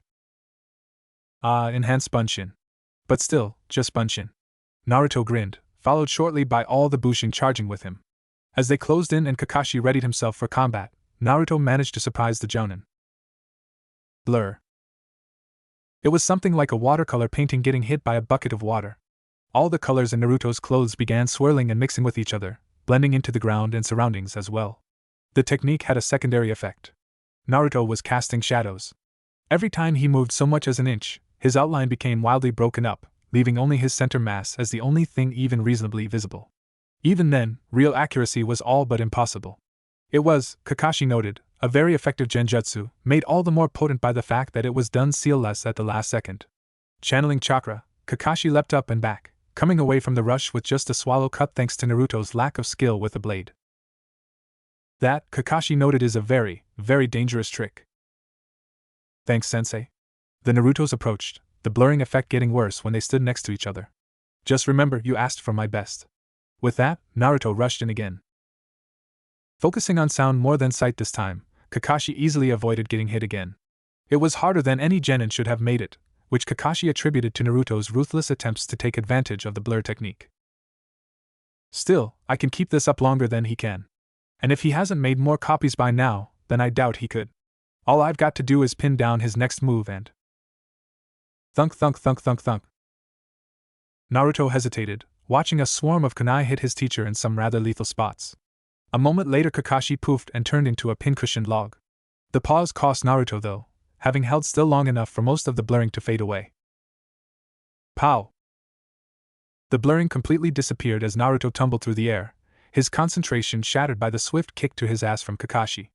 After landing in the river, the mirror images vanished. Feeling a spurt of satisfaction, Kakashi raced to where he could see Sasuke dashing through the woods. The bottom of the class had an interesting trick, best to face the top of the class with a hint of caution. Sitting at the bottom of river, looking supremely pissed off, Naruto pondered his next move. He had about 10 minutes of air thanks to one of the tricks he'd heard about from Black Mirage. The sword was quietly impressed by the speed the boy had picked up the secret to this trick, and decided to toss the boy a bone. It's time to take the kid gloves off, wielder. Shall we try something mean? Let's. I didn't get to make this speech earlier, but there are 3 core principles to being a ninja. Taijutsu, ninjutsu, genjutsu. Care to try one out? Sasuke spun around to see his new sensei watching him lazily. Naruto might have had a cheap trick, but I'm better than him. We'll see. Sasuke launched himself at Kakashi, starting a furious taijutsu assault. Kakashi instantly noted the difference in skill level between Naruto and Sasuke, with Sasuke being much higher. Still, it wasn't getting him a bell, and they both knew it. Jumping back, Sasuke started flipping through hand seals rapidly. Shit. Kakaki no Jutsu. Sasuke watched calmly as the fireball sputtered out, expecting a royal pissed off but injured and weakened Jounin. But there was nothing. Where is he? The sides, above me, behind? Below. Shinjuzanshu no Jutsu, double suicide decapitation technique. A moment later, Sasuke was completely immobilized. Stepping out of the earth and brushing himself off, Kakashi eyed Sasuke. By technique you are better, but he uses what he has very well. Think about it. Now, to traumatize a fangirl of yours. Kakashi once again disappeared in a swirl of leaves. After arriving near Sakura, Kakashi had expected the pink-haired girl to put up a decent fight like both her teammates. She proved to be incredibly disappointing, fainting after a quick hell-viewing genjutsu, something her profile said she was inclined to. Deciding to play with Naruto some more before the timer went off, Kakashi headed to the river to pick up the boy's trail. What he found was Naruto floating face down in the river, partially weighed down by the sword still gripped in his hand. Oshidashito Hitoshit. Hokage-sama is going to kill me for this. Diving into the river, Kakashi reached in to pull the boy and out to try mouth to mouth. When he tried to grab the boy's vest though, his hand went straight through. I just jumped into a river after my drowned genjutsu specialist Genin. Way to go, Kakashi. KR boom. An exploding note embedded on the riverbed and pumped with chakra to stall its soaking and destruction went off a few feet from Kakashi and launched the unsuspecting Jounin well into the clearing. Steaming, the silver-haired ninja made a mental note to avoid truly pissing off the blonde, at all, ever. Slightly concussed, the Jounin missed the ringing off the bells as they were taken off his belt, though he did see them float away. Kakashi was about to lunge for the Genin and take them back, while inflicting some well-deserved vengeance, when the timer finally went off. Sigh. Wait here, Naruto, I'm going to grab your teammates. Kakashi-sensei, why is Sakura-chan tied to the log? The restrained girl glared hatefully at her sensei. She failed to even make an attempt at the bells, unlike Sasuke who managed to brush against them. The fact that you actually got the bells just makes her look ridiculous. But what's the gag for? Sakura attempted to scream out support for the sentiment, but failed to get more than faint groaning. She yells, loudly and at pitches that make my head feel like an ice pick has been jammed through my temples. Naruto squirmed guiltily, having recently noticed that fact due to Black Mirage's rants on that damn harpy whore. Now, I'm afraid that Sasuke and Sakura haven't passed my test. However, since Naruto has, I will allow you two a second chance after lunch. But, for that dismal performance, Sakura is not allowed to eat anything. Later Kakashi disappeared in a puff of smoke. Taking a quick look around, Naruto ripped Sakura's gag out and held out a piece of his lunch. Eat up, Sakura-chan, you'll need your strength for the test. The pinkette would have protested getting food from Naruto of all people, but her stomach gurgled, demanding sustenance since she had skipped breakfast. Watching the two, Sasuke scoffed. Still, the blonde idiot had somehow managed to get the bells, so perhaps he wasn't completely useless, but his pink-haired fangirl was good for nothing but a distraction. Sasuke blinked. That was it. That was how he was going to get a bell, provided Kakashi could get Naruto to hand them back at some point. He was going to use Sakura as a distraction, then swoop in and snatch a bell the way Naruto had probably used those advanced bushin. Praying she didn't look too deep into it, Sasuke picked up a piece of his own lunch and held it out to Sakura, who blushed. If only the fangirl hadn't starved herself, this wouldn't be necessary. You've broken the rules. Scared shitless, Team 7 watched their sensei appear and glare at them with a highly effective dramatic background. Do you know what the punishment for breaking the rules is? The Genin shook their heads. You three pass. Team 1, remedial training. Team 2, remedial training. Team 3, ditto. Team 4, psi training. Team 5, remedial training. Team 6, another bunch of remedials. Number 7 was skipped as it was not nearly late enough for Kakashi to be here. Team 8 passes. There were some soft murmurs given that the Jounin of 8 was a rookie, but no one said a word against her. Team 9 is still active from last year. Asuma? Team 10 passes dad. Whispers and nods abounded. Team 10 was the second Ino Shikacho team, and nobody had expected them to fail. Has anyone seen Kakashi yet? Why bother, Hokage-sama? Kakashi never passes anyone. Sorry I'm late. A blonde fox thought it would be funny to hit me with an exploding note. People turned to comment on Kakashi's idea of a joke but promptly shut up when they realized that he had a bandage wrapped around his head. Sarutobi puffed on his pipe, deciding to get the ball rolling despite having a good idea what happened anyway. An exploding note, you say? That's a rather serious accusation. Kakashi waved it away. It was during the test, so it was perfectly legal. Surprised the crap out of me though, and threw me over a river. Loud whispers and not so quiet murmurs filled the meeting room. Quiet. Getting his silence, the Hokage gestured for Kakashi to continue. Looks were exchanged as the XANBU described the fight that afternoon, glossing over nothing. In the silence that followed, Kurenai stepped forward. Hokage-sama, if Naruto was such a promising genjutsu master, why wasn't he placed on my team? The third smiled gently at the rookie Jounin. It's because he couldn't use genjutsu at all till he found that sword, the Black Mirage. From what Naruto has told me, it acts as a focusing lens, converting pure chakra in genjutsu based on Naruto's will.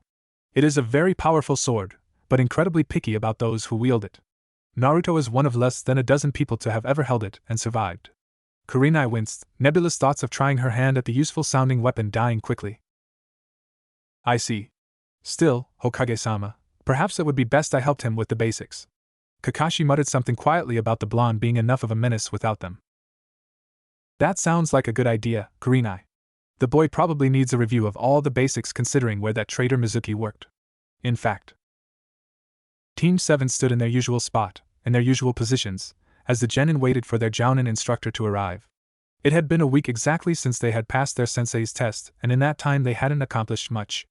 At least, not that each other knew of. So far, their team exercises had been developing and practicing group maneuvers and covering basic ninja commands and codes. They also spent a few hours each day performing D-rank mission, aka chores, and practicing their taijutsu. Kakashi had even taken the time to teach Naruto some basic sword exercises. Kakashi didn't teach him very many, given that the ANBU used a different style of weapons, but it was enough for Naruto to start with and build on. Even better, the silver-haired Jounin had taken him aside one day and had given him a scroll containing a technique for shadow ventriloquism, a rather common ninja technique for changing and throwing one's voice to avoid giving away an attacker's position. To be perfectly honest, the Jounin had not given Naruto the training or the scroll of his own volition. Team 7 sensei had planned to force the genin to bond with each other as teammates before teaching them anything except the basics, but Hokage-sama had been very clear that Naruto was to receive them. Apparently, the village leader felt that certain factions were going to attempt to separate Naruto from his sword. Kakashi didn't understand why anyone would bother given Black Mirage's vivid description of what he would do to anyone he didn't like, but the Jounin wasn't going to protest. Although the Jounin was rather curious as to whether or not the boy had learned shadow ventriloquism yet. It'd be oh so useful today. Yo! You're late. Sakura snarled back, eyeing her blonde teammate. The kunoichi had slowly learned that for some reason, Naruto now hated loud noises and yelling. She suspected it something to do with the blonde's strange sword, but neither she nor Sasuke had managed to learn much about the blade despite a great deal of inquiring into it. Sakura had even tried being sweet about asking, but the blonde just sort of stuttered for a second then told her no. Anyways, the pinkette had learned to never raise her voice around Naruto unless she wanted to hear Naruto threaten her with some very stomach-turning activities. I got lost in bureaucracy. Team 7 blinked, but accepted it. It was better than his usual comments about the road of life. Today I have a surprise for my adorable little genin. We're going to have mini tourney. A what? A mini tourney. Hokage-sama feels that because of certain factors, the archived information about your personal skills may be skewed. Naruto nodded silently, perfectly aware of what the Jounin was referring to. So, today, we're going to have you guys spar with your graduated classmates, and even some graduates from last year. So, follow me. The walk through town to the appointed training ground for the mini-tourney was uneventful. The villagers had managed to spread the fact that Naruto was no longer wearing his orange jumpsuit, but they had also spread the fact that glaring at the boy now had certain risks. Not every time, but now and then, someone would be glaring at the boy hatefully, and they would inexplicably become violently ill. So now, only the most hardcore fools would try to burn holes in the boy with their eyes, making walking through town much less stressful for Naruto. As they stepped onto Training Ground 16, Team 7 saw Teams 8 and 10 standing there with the Jounin instructors that they had seen on graduation day. There was another team of genin there, one whose members were unique. The instructor was a very tall and very ripped man with a bowl cut and oddly intense features. He was wearing a one-piece green bodysuit and leg warmers, covered over with a Jounin flak jacket and belt pouches. Bandages wrapped his hands and feet. Next to him was a near clone, minus the flak jacket. A male Hyuga with the clan's traditional features and garb stood aside from the two mirrors, accompanied by a brunette kunoichi wearing a pink Chinese-styled shirt, fitted trousers, and extra weapon pouches. Her hair was safely tucked out of the way in two buns on the top of her head. Moving up into a loose formation with other Jounin, genin standing behind them, Kakashi raised a hand in greeting. Yo! One of the jounin, a bearded man, waved back. Alright, now that Kakashi and his students are here, let's get this started. Stepping back so he could watch all the genin, the smoking jounin continued. We want to see what you can all do, but don't kill each other. No lethal or crippling attacks, try not to poison the other genin, and the fight stops when any of the jounin say so. The genin who do the best will spar with Guy's students. Any questions? Naruto raised his hand. Can we use exploding notes? Everyone stared at Naruto, including a slightly nervous Kakashi. How do you even have exploding notes? There's no way you can afford those on nothing but D ranks. Naruto grinned evilly. As it turns out, I'm really good at poker. Sakura glared. How's does an idiot with no self-control like you win at poker? Naruto shrugged. Naruto. Kakashi kept his voice casual. How many of those did you buy? No way. We're going to have a tournament. Why should I tell everyone how much ammo I've got? While I'm delighted to know that you're learning to think about the consequences of all your actions, the fact that you refer to exploding notes as ammo terrifies me to no end. Naruto looked at his sensei inquisitively. It was really hard to tell if he was joking or serious when he deadpanned most of the time. Anyways, you can use them but don't actually set them off. Just point out that you've got your opponent bombed and the jounin will decide if it counts as a kill. Would anyone like to go first? Naruto barely heard Kiba eagerly jump at the chance to showcase his skills. The moment Asuma, the smoking jounin, had stopped talking, Black Mirage spoke up. The QB asked me to relay an offer to you. If you can beat all your classmates, then he will teach you a kitsune technique. If you beat the older genin, he'll teach you another kitsune trick. Naruto blinked. Would he really teach me? Why would he even offer me something like that? Black Mirage radiated a sense of confusion. I haven't a clue, though he has been muttering something about subtly and illusions being proper kitsune methods. I would suggest trying it. Even if the QB refuses to teach you, you need practice against living opponents. Simply weaving illusions over dummies only teaches so much. Naruto nodded physically. Okay, I might as well try. Did you want to fight Kiba, Naruto? Naruto looked up, surprised by the question. Huh? You nodded. You wanted to partner with Kiba for the first spar? Yeah, I will. Kiba grinned as Naruto walked into the center of clearing. Cracking his knuckles and waiting for everyone else to get to one side, Kiba decided to start things off with a little trash talking. With Naruto's short temper, a couple of insults would make the blonde too mad to use his greatest strength, sheer creativity. I don't know what you think you're going to do against me, Naruto. Even if you actually have those exploding notes you were bragging about, I'll be on you too quickly for you to set them up. Give up and spare yourself the beating. Anger darkened Naruto's complexion, but the blonde didn't take the bait. Instead, he pressed his right hand to his chest, covering what most of the ninja present agreed was a beautiful/cool tattoo. Just start this, and we'll see who takes a beating. Asuma stepped between them, hand raised. Ready, set, fight. Asuma leapt back as Kiba rushed in, trying to finish this quickly. At the same time, Naruto pushed his hand into his chest, grabbed something, and heaved. As the blonde's arms straightened out, Kiba's instincts went crazy. Obeying them, he stopped rushing in and jumped to the side.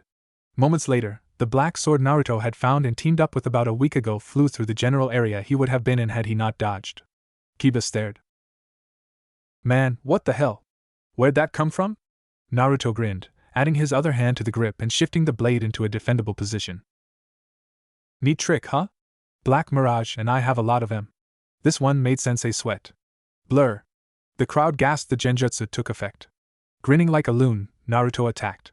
Kiba fell back, not sure how to deal with the strange technique right away. After studying the shadows for a bit, Kiba decided the trick was go crazy and aim for the middle. Shikyaku no Jutsu, four-legged technique. Naruto stumbled, watching the wild-looking boy turn positively feral. This could be bad. Eat this. With the increase in speed, Kiba rushed in again. This time he was fast enough to completely dodge the sword, landing a heavy punch in Naruto's stomach. The smaller blonde went flying, landing flat on his back, sword still in hand. Heh. Even with a fancy sword, you're still not much of ninja, Naruto. Naruto growled in annoyance as he got back up, apparently unaffected by the punch. Alright Kiba, I was going to play nice, but that's it. I'll show you who's a ninja. Naruto reached into his belt pouch, drawing a kunai. Found this on the scroll of sacred sealing after I stole it.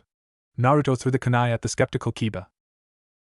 Kage Shuriken Bunshin no Jutsu, Shadow Shuriken Clone Technique.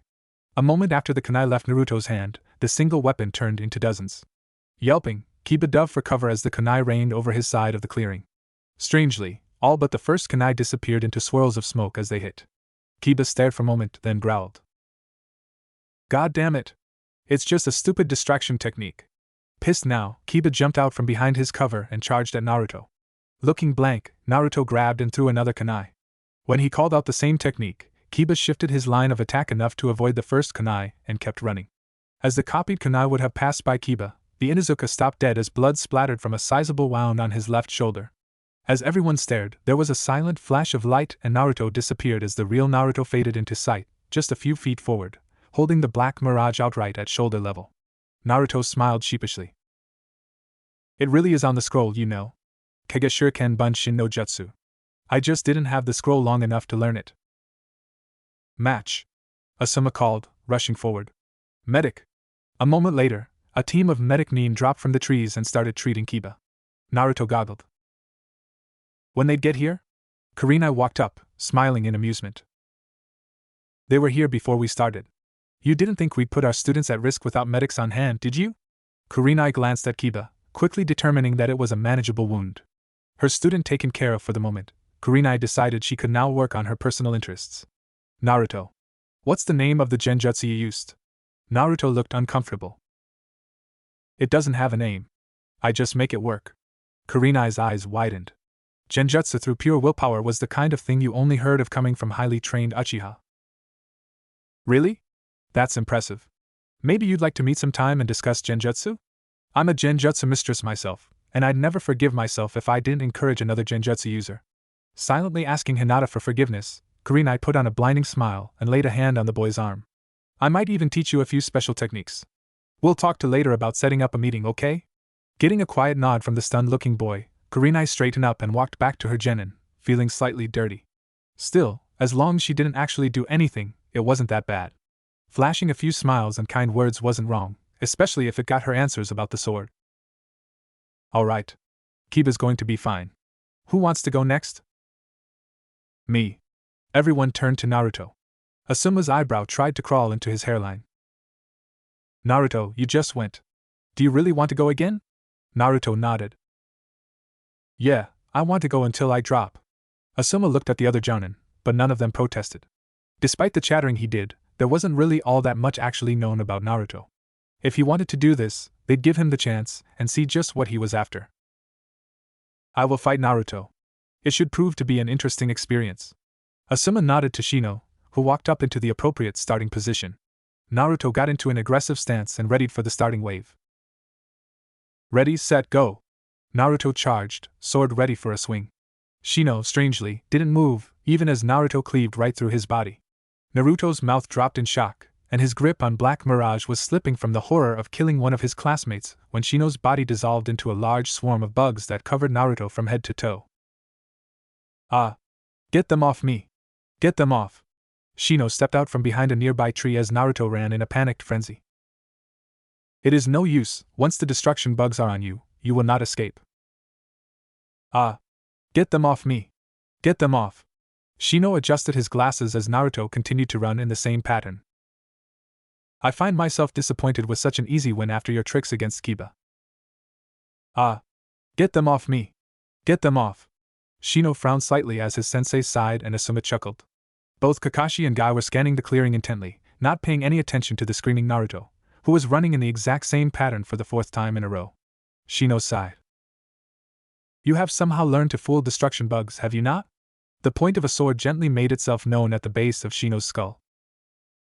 I don't think so. I use the same stuff on everyone. Are those bugs super good at finding genjutsu? The swarm in the clearing began to lift off, confused as to why the target was both in front of them and behind the aburame, threatening the hive. Destruction bugs are highly resistant to genjutsu because of the way their senses are processed. Additionally, they are sensitive to chakra, which should have alerted them to the genjutsu's presence. Shino could almost hear the other boy blink. Oh. My genjutsu are bent light. Shino considered it. Interesting. Louder, he said. I yield. Uzumaki-san has me trapped in an unsurvivable position. Naruto faded into sight, smiling. Shino gracefully accepted his defeat, knowing that had he been aware of the difference in Naruto's genjutsu, that the fight would have been very different. In the group of genin, who were now largely milling together, Ino leaned over to whisper to Sakura. PST. Forehead, when did Naruto get so good? Sakura scowled at the hated nickname but answered without calling her on it. Not very long ago. I overheard Sensei comment that Naruto had some very powerful techniques but he was actually really clumsy with them. No way. Ino gasped. He's already beaten Kiba and Shino. Sakura gave her friend a significant look. That tore it. Ino had to know what was going on and there was one sure way to do it. Sensei. I'll go next. Asuma looked shocked to see one of his genin volunteering to fight without being goaded first, but allowed it, wondering what was going on. As the kunoichi got into her starting position, Naruto chuckled to himself. What's so funny, Naruto? Ino sucks. I could beat her up even before I found you. The sword odd. I guess this means I won't be doing very much. Hey Ino! Would you like the first swing? Ino was a very bossy person and Naruto didn't much like being ordered around without a really good reason. Naruto wasn't a big fan of Ino's. Ino's lips curved up into a fragile smile. Such a gentleman. I think I'll take you up on that. Shintenshin no Jutsu, mind-body change technique. As Ino brought up her hands in the odd hand seal for the technique, Asuma choked on his cigarette. Damn it, Ino! Anybody but Naruto, anybody. He was, unfortunately, too late. An orb of chakra representing Ino traveled to the confused and still Naruto, sinking into his skin on contact. Kakashi-sensei, what did she just do to me, and why isn't she moving? All the jounin and the genin who knew about the Yamanaka secret technique scoffed at Naruto, who showed no signs of possession. Well, she's a body snatcher. A what? A body snatcher, or a skinwalker. It's a general name for creatures who enter the body of another for some reason. They tend to be very difficult opponents. It's not unheard of for a body snatcher to be killed only to have the thing jump free at the last second. Luckily, this one seems to be young and stupid. I have her walking, trapped, in the tunnels. She'll come out when she's tired. Naruto tch'd, snapping the audience awake. Ino's lost in my head, but she'll come out when she's... Whoosh.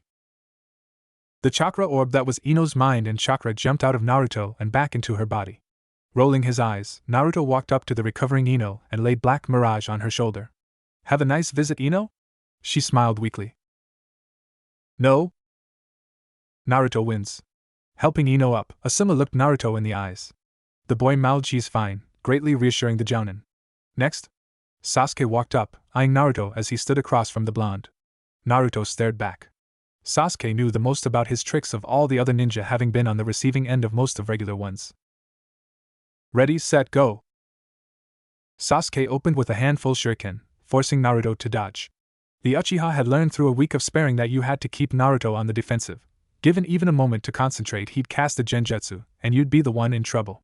Drawing a pair of kunai, Sasuke charged as the blonde was trying to set his feet.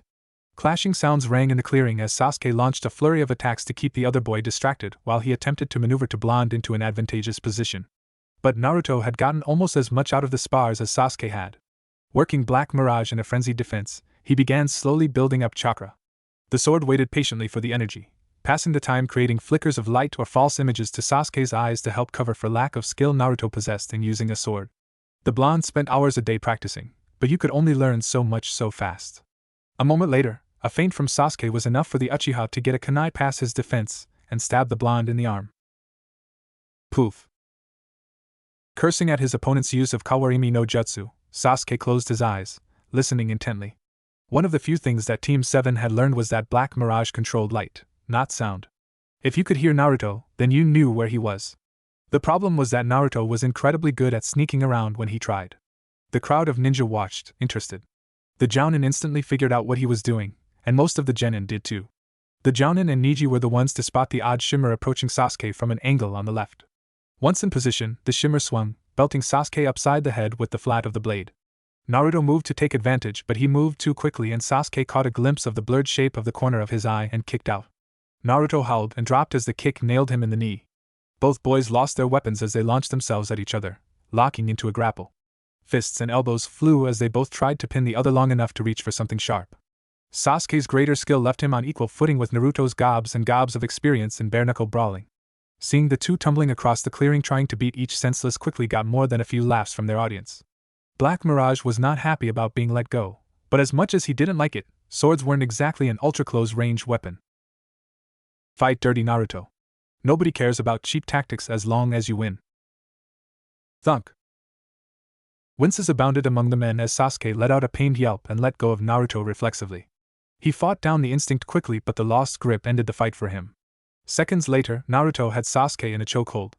Asuma walked over and investigated the situation. Sasuke, can you get out? The Uchiha glared at the Jounin and sputtered something unintelligible from lack of air. Can you or can't you? Sasuke refused to give, and eventually passed out when Naruto just kept tightening his hold on the other boy's throat. Winner Naruto.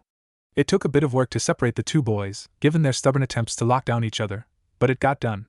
As Sasuke was checked over for unexpected damage inflicted during the hold, Naruto waved off the medic Nin, who attempted to look over the split lip and bruises Naruto had received from Sasuke.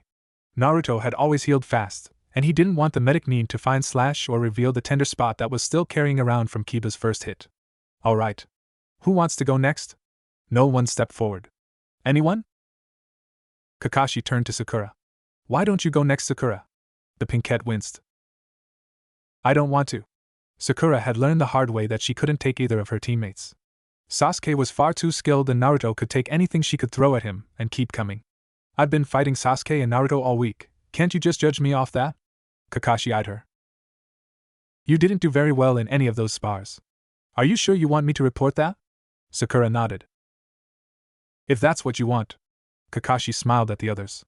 So, Hinata, Shikamaru, and Choji are left. Any takers against my student? Guy spoke up. Kakashi, my eternal rival, perhaps it is best if one of the other genin were to fight each other. Naruto's advantage seems unfair. Most of the ninja caught the look at Naruto's sword. Kakashi waved Guy's concerns away. Maybe, but he is challenging himself by fighting all the other students, isn't he? Besides, everyone should have realized what his specialty was after the first fight and fought accordingly. Sasuke was the only one to do so. Kurenai added her 2 cents to the conversation. To be fair, Kakashi, genjutsu isn't very well covered in the academy. Most ninja don't start encountering it until they hit Chunin. We can't expect them know how to deal with something they know so little about. Kurenai shot a disappointed look at Kiba. Though I hope my students would be better at handling genjutsu. Kiba quietly grumbled something about Sen not giving away someone's exact position. Kurenai put a hand on Hinata's shoulder. Maybe you should give it a try, Hinata-chan. I'm sure you'll do just fine. Hinata blushed heavily, but agreed to give it a try at her teacher's encouragement. Asuma attempted the same with his 2 male students, but their laziness overcame his ability to motivate them. Naruto stared as Hinata took her starting stance, albeit with a bit of shaking. Naruto dimly remembered her from the academy. Quiet and shy, he could remember her being in class, and her name, but he never really interacted with her at all. Still, as far as he could tell, she'd always been pretty nice, or at least she never made fun of him. I don't really want to hurt her. Is there a technique I can use that won't beat her up? A few, yes. You're right though. It would probably be best to use a gentle takedown on this one, she seems terrified of you. Naruto could only agree with him. Even just standing there, waiting for Asuma to start the match, Hinata was staring and shaking. She seemed to occasionally mumble something but he couldn't catch it.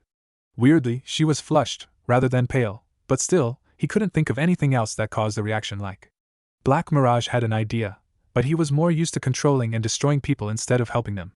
If you want to be nice about this, hold me so the gem on my hilt is even with your eyes and then stare into hers. Be sure to channel chakra to your eyes like I taught you for the fear technique. I still can't figure out what I'm doing wrong with that one. You've never truly felt utter terror. Nervousness and fear perhaps, but until you experience something, you cannot truly force others to experience it. Now chakra, gem, quickly. Go! Hinata made a few quick hand seals. Byakugan. Naruto quickly flipped Black Mirage upside down and channeled chakra. Hinata hesitated. Not a very aggressive person to begin with, Hinata was very reluctant to strike out against her crush. So she stood there, unsure what to do as Naruto followed Black Mirage's instructions. There was mass blinking as Naruto and Hinata silently stared into each other's eyes for a minute before the Hyuga heiress suddenly just collapsed. She's asleep. I win, right? A quick check later, Asuma called out Naruto's victory, looking surprised. That took way too long. If she hadn't just sat there, waiting for you to try something, you would have never succeeded. I know, damn it, but who am I supposed to practice this stuff on, huh? While Boy and Sword argued possible methods of practice, Mednines hustled Hinata off to be woken up as the Jounin discussed who would go next. Choji was agreed on, and the heavyset boy started to move forward. Before he got out of reach, Shikamaru grabbed his arm and leaned forward to whisper advice in his best friend's ear. Naruto, are you ready? Naruto snapped out of it. Yeah, I'm ready. Ready. Following Black Mirage's suggestion, Naruto tried to catch Choji's eye to practice on. Unfortunately, the bigger boy had his eyes closed as his hands flew through seals to the Akimichi family techniques. Baika no Jutsu, multi-size technique. Seeing Choji balloon up, Naruto almost laughed. Family techniques were almost never shown at the academy because of security risks, so this was the first time that Naruto had ever seen this rather amusing sight. The blonde stopped laughing when Choji's arms, legs, and head all disappeared into his body. As Choji started to spin, tearing up the earth beneath him, Naruto heard something about meat and tanks, but he didn't care much for whatever the other boy was saying. Instead, Naruto shoved Black Mirage into his rune and ran for the trees, not knowing a single technique that could stop an attack this. Inside his head, Naruto could hear Black Mirage swearing up a storm. The sword could cast some amazingly powerful illusions as long as his wielder had the energy to power him, but nothing he could do worked unless the victim could see it. It was the sword's greatest weakness, and Shikamaru had quickly figured it out. Oh, the Naruto boy did not know for sure that Naruto couldn't use genjutsu on blinded opponents, but he had concluded that all of Naruto's current techniques were vision-based. The blonde was now suffering the fruits of Shikamaru's intellect, desperately trying to hide from the rolling Akimichi. Cheers could be heard going up from the genin. Most of them were pleased to see someone finally put Naruto on the run, literally as the case may be, and if that meant backing Choji, so be it. Getting desperate for a little space and time to think of something other than the sword he'd come to rely a little too heavily on, Naruto reached into his pouch and drew a tag. Tying it to a kunai, Naruto jumped and twisted midair. Eat this. Hurling the tag, Naruto used the momentum to spin back around by the time he hit the ground again. Choji swerved to one side to avoid the unprimed tag, proving that he could perceive what was going on around him somehow. Bang! Several of the genin jumped as something crashed in the woods around the training ground. Sounds like the forest is getting torn up in there. Choji must be pressing him pretty hard if he's still running. Asuma smirked at Kakashi. Looks like Naruto's streak is about to come to end. Kakashi turned to smile back at Asuma. Care to make a bet? Hidden in the crook of tree, Naruto watched Choji steamroll through the forest, demolishing smaller trees and knocking around the bigger ones. So far, the only thing keeping him from being squashed was superior stealth skills and the ability to jump from tree to tree. He tried a couple shuriken, but they had just bounced off Choji's rotating bulk. He could try more tags to make the other boy back off to avoid being killed, but he didn't have all that many exploding notes, and Choji wouldn't hold still long enough for Naruto to step up a trap. Face it. You may have to just wait this one out, and hope he stops that attack long enough to ensnare him in an illusion. Naruto scowled, but silently agreed. He just hated waiting. Crash. Distracted by his conversation with Black Mirage, Naruto failed to note Choji head straight for the tree he was hiding in. Cursing like a sailor, Naruto hit the ground hard, losing his breath. Bouncing off one of the thicker trees in the area, Choji launched himself into the air and towards Naruto. Look out below! Naruto screamed as over a half-ton of Akimichi flew straight at him. Waiting impatiently, the assorted members of Teams 7, 8, 9, and 10 stared in the trees where the medic Nin team providing first aid for this event had raced into the woods after the enormous crash. Kakashi fidgeted ever so slightly, afraid that the crash was Naruto slipping with his impulse control and blowing up Choji. It was a few very uncomfortable minutes before medic Nins marched out of the tree line carrying an exhausted but conscious Choji. Asuma let out a sigh of relief at the sight of his intact student. Shortly afterwards, Naruto staggered out of the trees, framed by concerned medics. Naruto was, for lack of better words, messed up. The blonde was covered in dirt, shredded plant life, and spatters of his own blood. Strips of his wraps and ribbons were either torn or missing, and Black Mirage was still hiding in his rune. With so much of his skin exposed, it was easy to see that most of the boy's body was developing bruises. To top it all off, the skin over his left eye was split, and his nose looked freshly broken and reset.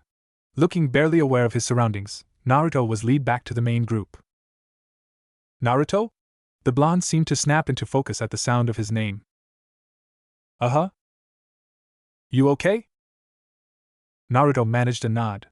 Yeah. Anybody left to fight? Kurenai approached him looking concerned. Maybe you should stop now, Naruto. Yes. Guy cheered, popping up behind Naruto unexplainably, startling the genin into falling down. The flames of your youth burn brilliantly, but perhaps it is best that you retire from the field. Getting back up slowly, Naruto shook his head. No. I gotta get everyone. That's the deal. The Jounin exchanged worried looks while the genin did the same out of simple curiosity. Niji and Sasuke were the only ones who didn't seem to care. What deal? Kakashi asked, managing to sound bored. The one Black Mirage made. I get a new technique out of it. Naruto was referring to the fact that Black Mirage brokered the deal for him with the Kyuubi. The Jounin all relaxed, thinking that the sword was offering Naruto a deal personally. You sure that it's worth it? Asuma asked around a cigarette. Naruto huffed and nodded. Yeah. Let's just get going. The blonde staggered back into the center of the clearing, drawing Black Mirage from his chest. Come on already, let's go. Shikamaru sighed and slouched his way out to settle across from the dizzy-looking Naruto. Troublesome. You look like Choji landed a direct hit. How are you still standing? Naruto grinned unsteadily. I'm tough, and I heal very quickly. You want a piece of this? Shikamaru's right eyebrow lifted slightly as Naruto slurred that last sentence. If I just stand here, you'll pass out anyways. Why bother? Naruto stared, processing that comment slowly. This gave Naruto time to realize that Shikamaru was standing there with his eyes closed, and a look of intense concentration. Slowly, the blonde reached into his belt pouch and removed several kunai and a stack of exploding notes. Naruto tucked Black Mirage under his left arm and began laboriously applying exploding notes to the kunai. Once finished, he tossed them at Shikamaru. Instantly, the shadow user jumped back and ducked. Naruto swore, realizing that the exploding notes were pretty much useless to get Shikamaru to surrender. Grabbing shuriken, Naruto threw them straight at Shikamaru, who dodged again, in a slightly different pattern. Troublesome. Kagame no Jutsu, Shadow Imitation Technique. Naruto gaped as Shikamaru's shadow suddenly came alive and rushed across the ground. Still a little concussed and confused about the movement of the shadow, Naruto didn't move at all before Shikamaru's shadow attached to his. The moment it did, Naruto lost all control of his body. Huh! Shikamaru sighed before lifting his arms and opening his hands when they were extended. What are you doing, Naruto? Why did you let me go? Kagame no Jutsu. Shikamaru repeated, opening his eyes. Once caught in my technique, my opponent is forced to copy all my movements. You're helpless. Give up or I'll have you grab a kunai from your pouch and hold it to your throat. Naruto seemed to be thinking it over. Shikamaru wasn't comforted to see clarity returning to Naruto's eyes. Your shadow makes me do things? Shikamaru really didn't like that question. Why does it matter? Naruto grinned. Then, he said a single word. Darkness. Shikamaru sighed as all light in the clearing died and his technique vanished. The Nara secret techniques worked best with lots of shadows, but this darkness had destroyed all light, preventing the existence of shadows. Slinking away from where he'd been using the Kagame technique, Shikamaru headed for the tree line, hoping to escape this darkness technique before. Twack! Less than a minute after all light fled from the clearing, it returned, revealing a panting Naruto holding Black Mirage like a club. Shikamaru was groaning on the ground, clutching his head. I win! That said, the blonde collapsed, Black Mirage turned into light and vanished into Naruto's chest. Well, how did it go? In the Hokage's office, the Jounin of Teams 7 to 10 stood in a semicircle in front of the village leader's desk. Puffing away on a cigarette, Asuma answered for the group. Naruto did much better than we expected, managed to take on the rest of his class and win one-on-one. It is unfortunate that my adorable genin could not test the flames of their youth against the blaze that is Uzumaki-san, but Lee looks forward to a match of youth in the future. Sarutobi sent a look to Kakashi, silently asking for a translation. Closing his ika, Kakashi drew himself upright. Naruto kept insisting on fighting all his classmates in one-on-one matches. His first couple of wins were rather easy since no one quite expected the dead last of the class to suddenly begin hurling genjutsu like they were out of style, but as the matches progressed and the genin began adapting, he nearly lost a few times. If he were to try again, he probably would not be able to defeat them all again. If Kiba had used his combination techniques at the start of their fight, Naruto probably wouldn't have pulled it off anyways. He nearly lost to Choji as it was. Karina him for a second before continuing. From what I saw today, we have a fair idea of what the Black Mirage's limits are. Sarutobi gestured for the genjutsu mistress to continue since this was her field of expertise mostly. The sword only seems capable of purely visual genjutsu. It never generated a sound or scent as far as I could tell. Naruto displayed some minor talent with shadow ventriloquism and considerable stealth skills, avoiding detection most of the time even when against Kiba and Shino. That's no surprise, the Hokage murmured. Naruto has spent a great deal of time running from and avoiding his prank victims. If he hadn't picked up some stealth and evasion skills, I would have been disappointed. Anything else? Two things, Hokage-sama, Kakashi drawled. 1. Naruto referred to some sort of deal that he struck with Black Mirage involving some unknown technique. I'll keep an eye out for it, and report on its effects as soon as I can determine them. And the other thing? It seems there is a second reason the sword is called the Black Mirage. During the fight with Shikamaru, it absorbed all nearby light, preventing any shadows from being cast. Sarutobi blinked. Impressive. Guy, what did Neji have to report to you? As requested, Neji discreetly observed all of the battles with the Byakugan active. He claims that the only technique that he could actually see with the Byakugan was the blur technique, which completely obscured Naruto's Tenketsu. No other genjutsu Naruto created seemed to appear while the Byakugan was active, though they were perfectly visible once Neji deactivated his bloodline. Interesting. The Hokage mused. Thank you all for assisting in the investigating of Naruto's sword. We have yet to find any records of it in the tower, which leads me to believe that the sword may predate the village. Our records only covered about 120 years or so it is entirely possible. Doesn't that mean that someone secretly hid it in the scroll of sealing then? Kakashi pointed out. Yes, the Hokage said grimly. Yes, it does. Carrying an air of stubborn determination, Naruto walked down the drab corridors of his own mind. The last thing the boy remembered involved a fight with his former classmate / sort of friend Shikamaru and a contest. Arriving at the gigantic bronze gates representing the Kyuubi's prison, the blonde ninja couldn't help but feel a bubble of excitement growing in his chest.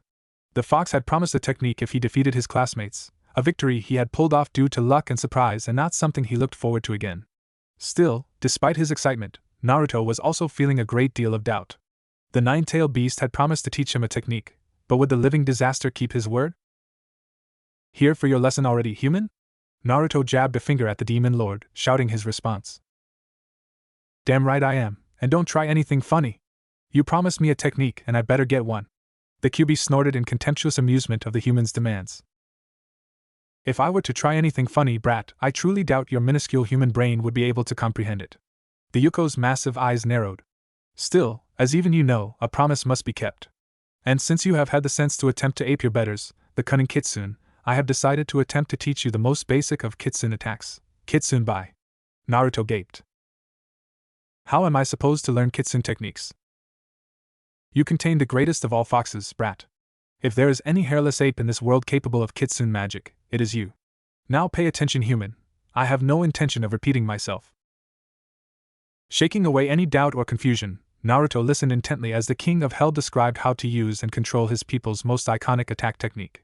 Hidden nearby in the shadows that populated Naruto's mindscape, Black Mirage also listened to the instructions. It was not every day that had a chance to learn from such a being without paying a hefty price. It was an opportunity the sword was not about to pass up. In one of the newer growth areas in the forest surrounding Konoha, three figures flitted from shadow to shadow, closing in on their unsuspecting prey. The target itself was relaxing in a sunny clearing, enjoying the warmth and peace of the midsummer day. The three figures spread out along the edges of the clearing, keeping one eye on the target at all times. Once they were in position, each figure raised a hand. This is Fire Fan in position. This is Pink Princess in position. This is Rainbow Brat in position. Confirm target ID. Description match, complete with red ribbon over ear. Then operation is a go, repeat, operation is a go.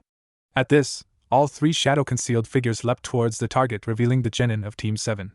The target, the infamous escapee cat Tora, started at the unexpected movement, and tried to make a run for it. Sadly for Tora, the genin's approach had been in a well-coordinated triangle pattern, leaving no open avenue to retreat through. Sadly for the genin, Tora quickly realized this and reacted as most cornered animals do. She attacked, as viciously as possible. Son of a motherfucking bitch. Howling, Naruto went down with a snarling, clawing feline trying to scratch out his eyes. Why does it always go for me? I never did anything to it. Sasuke and Sakura watched with no small amount of vindictive glee as Naruto rolled around on the ground trying to pry the angry cat off his face. Naruto would have been super pissed to know that Sasuke and Sakura had both taken to hesitating at the last second when rushing Tora after the first time this particular D-rank mission had been assigned to Team 7. As far as they were concerned, this was just getting even for the beatings the blonde bastard kept tossing them in their spars. Sasuke was feeling particularly vindictive since he'd always been able to beat Naruto in a fight at the academy. Now though, he only won when Kakashi put some restrictions on the match. Still, Sasuke thought, we'll see how often he wins when my Sharingan awakens. Kakashi lazily strode into the clearing as Naruto finally managed to restrain Tora. Good work, team. Let's head in for our next mission. Kakashi's one visible eye swiveled in its socket towards Naruto. You alright over there, Naruto? I hate this cat so damn much. Scowling, Naruto got to his feet and extended his arms to keep Tora from going at his eyes again. If I'm the one who keeps getting scratched, then I'm picking the code names next time, Kakashi-sensei. Waving away the demand, Kakashi turned and started walking, obediently followed by his genin all the way to the Hokage's tower. Once there, Team 7 turned Tora over to her owner, the Fire Daimyo's wife.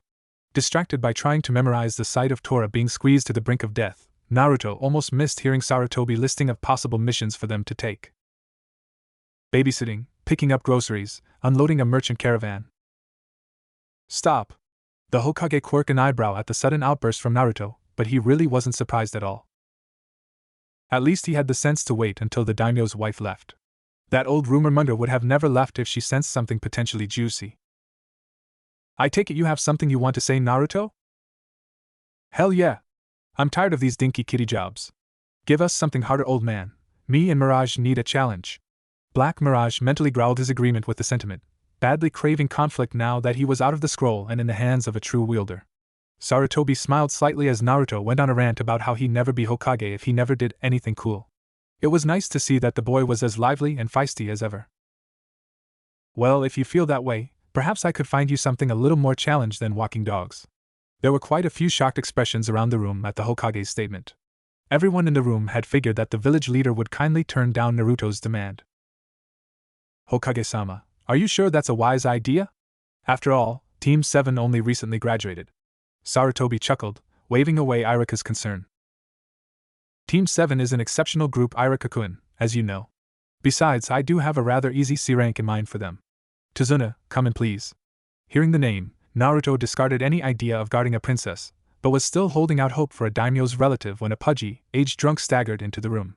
Dressed in worn peasant clothing, the drunk squinted at Team 7 before opening his trap.